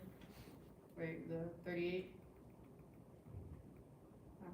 Yeah, so then you say magically, this is one of the things I was Yeah. saying, like magically said the force is 2,000, so Mhm. what did you use for that? Right. So it would be nice to illustrate with the equation. And you have kilograms start meters second, so that's start. And then you have pounds. Yeah. I think I messed up on typing there. That was, Okay. that was on me. I need to fix that. Yeah, you have Yeah. combined units. Yeah, you have SI and then British units both. In class, we do most of the stuff in metric, so my mind was just, I'll fix that. Okay, let's go to 43. We have time, that's why I'm going Yeah, more, yeah. little more. Yeah, so Adrian was talking about the yield strength. I think you put 4.6 to the power 8, so that was the red. Is that on that top corner is red? Or is it going above yield strength? Yeah. So is it like you're safe or, I mean, it's still less than ultimate, you can't, I mean, in terms of the strength, but are you wanna be within the yield strength or not? I mean, it's your call, but again, what is the safety factor? You gotta pick a Yeah. threshold and then go by the, calculate as safety Is a factor. definite article in the English language that is used to indicate a specific noun or noun phrase that is already known to or is being referred to in a particular context. Who is connected to the It's Siri. Well, if It's Siri Siri. pick it up, Siri. answering for Did you put them. it in class, so you don't have to worry about the students' questions. So on that corner, is that red? Is it safe or like, cause it looks like it's went to the yield string, This right? is what case? Sorry? This is the rollover. The rollover. case. Okay, As which it could be okay, it could Mhm. deform plastically, it's okay, if it's not collapsing. Yeah. Could be damaged, it's fine. It doesn't have to withstand all the. And, I have a question. So, I see the skeleton of everything, but I don't see the firewall. How much is the firewall going to weigh in? Do you guys still need it? We do need a firewall. We just didn't include that onto here just because it doesn't really have, it only just really protects the driver from, in case there's a fire. No, you were accounting for the weight or in the weight that you have for the chassis already. I I believe so, yeah. That's a strong maybe? We added up all the components whenever we Okay. went in to the slabs. So that it might, it's somewhere on the calculations list. let's go to 45. I think again, just a question for clarification. You use like a Toyota Corolla, is that a reason, or can we use any other car? I mean, it looks like it'll still be heavier than Yeah. yours, a lot heavier. I mean, that's fine, it's just more safer when you Yeah. assume, but is there a reason you took Toyota Corolla? We couldn't find how much weight the sled is, and, We did see a video where they Yeah. were actually pulling a car. it was, they sometimes pull a car, we Yeah. saw a car, tractor, even a sled with like 5 people in it. And so like, we wanted to not do, or we were like, we should do a car, I guess, and then, but Yeah, we didn't really want to do anything light that we would, at a competition it'd be over. So we just went with the car. Yeah, it's heavier, it's safer that you Yeah. choose a heavier one. I'm just wanted to curious, like why Corolla? Is it like Well, some other it's- university used it and you followed them or something? we Where were, is the sponsor? during Yeah. our discussion of what weight we should do, I did say my grandma had a 2000 Corolla and it was Ah. pretty small. It was small, but it was still heavy, like it's 2000, it's right at 2000 pounds a ton, a little over a ton.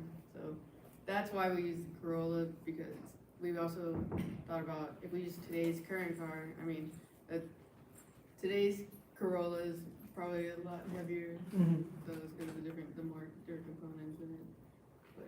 Yeah, I mean, from your week 6 presentation, you have a lot more improvements, you have a lot more clarification and organized, like you have enough goals and all. And then, same thing for risk analysis, I saw that you put some risk, but again, how you're gonna mitigate those, you know? You wanna add, well, the slide Yeah. saying, well, these are the risks there, and if there's a action you can take to mitigate those, Mhm. if not, well, if that happens, how you're gonna, address those. Those kind of thing you wanna add, cause you find out the issues and, well, what are you gonna do about it, right? I will say for this bad pipe bins, we did just complete our measurements project that will help With the our angles angle. and finding the correct angles for those pipe bins. Cause yeah, with definitely these technical ones are on the side of the club. We had to fix some of the pillars on the front of the chassis, and it was not only because it was a cold day, but because we had never really bent those pipes like that. We wasted some material, so we had to use our materials knowledge and figure that out. We heated it up, but definitely those for all of these. I mean, even to the bad welds, we've had to deal with, or like we just Delvin definitely is our welder, and he ensures he does correct, or he tries to practice good welding techniques by like doing multiple passes and things like that. So. And then the bad cuts, no more measure twice, cut once. Yeah. Measure 3 You wanna times, set up? cut once, to ensure that we aren't wasting material. Yeah, I mean, yeah, a lot better from the first time. Just to close it up, I mean, again, at the end, you can, like. Before you- Sorry. Sorry, go ahead. Before you cut it, can you go to slide 25? Sorry, I just saw that Ian was going. Okay, it's fine. I got it. 25. I got it. Yeah, that one. For reference, it's also nice if you want to have a comparison to have the same view of both, because one is in from one side and the other one is from the front. Mhm. So if both are in the same direction, it would be easier to compare. That's it. And the scale would help too. You mentioned this is smaller, but you can't really tell Yes. that's smaller. Yeah. Yeah, comparing, yeah. Nice job. And at the end, you could have like add a summary slide. This is the improvement you did and the benefit of it, like, well, this is how it's gonna benefit to our competition, right? Yeah. Good job, yeah, thank you. Thank you. Thank you. Any chance you can send a picture of your notes with the presentation? Yeah, I want one to. Like yeah, just the ones you have for this, just in case I forget, you know? Would you mind updating that for I don't know if you can read No, I it, but. I'll make sure. Michael, Thank you. mind updating that for us? Thank you. If you can read anything, just let me know and I can word it out. I'll shoot you a message, gotcha, thank you.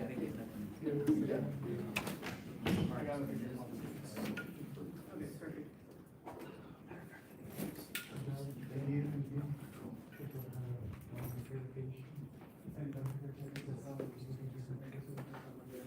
Water.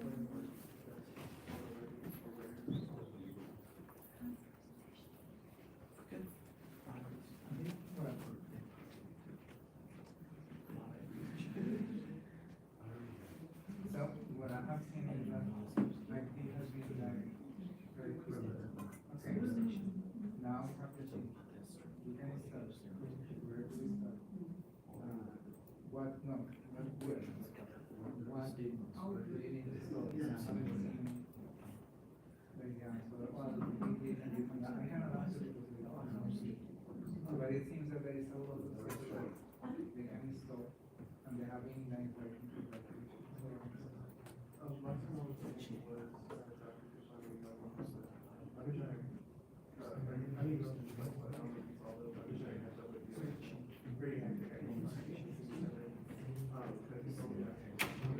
Where's your other person?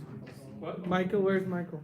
well, Behind you. in the video, Oh. I think they started the video. Need the last sip of water, right? Yeah.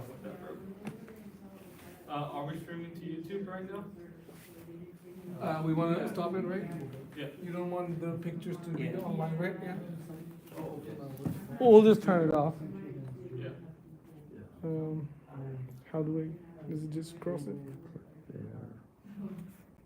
But this is,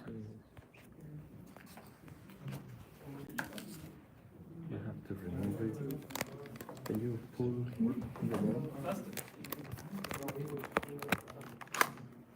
What's a subsume? Yeah.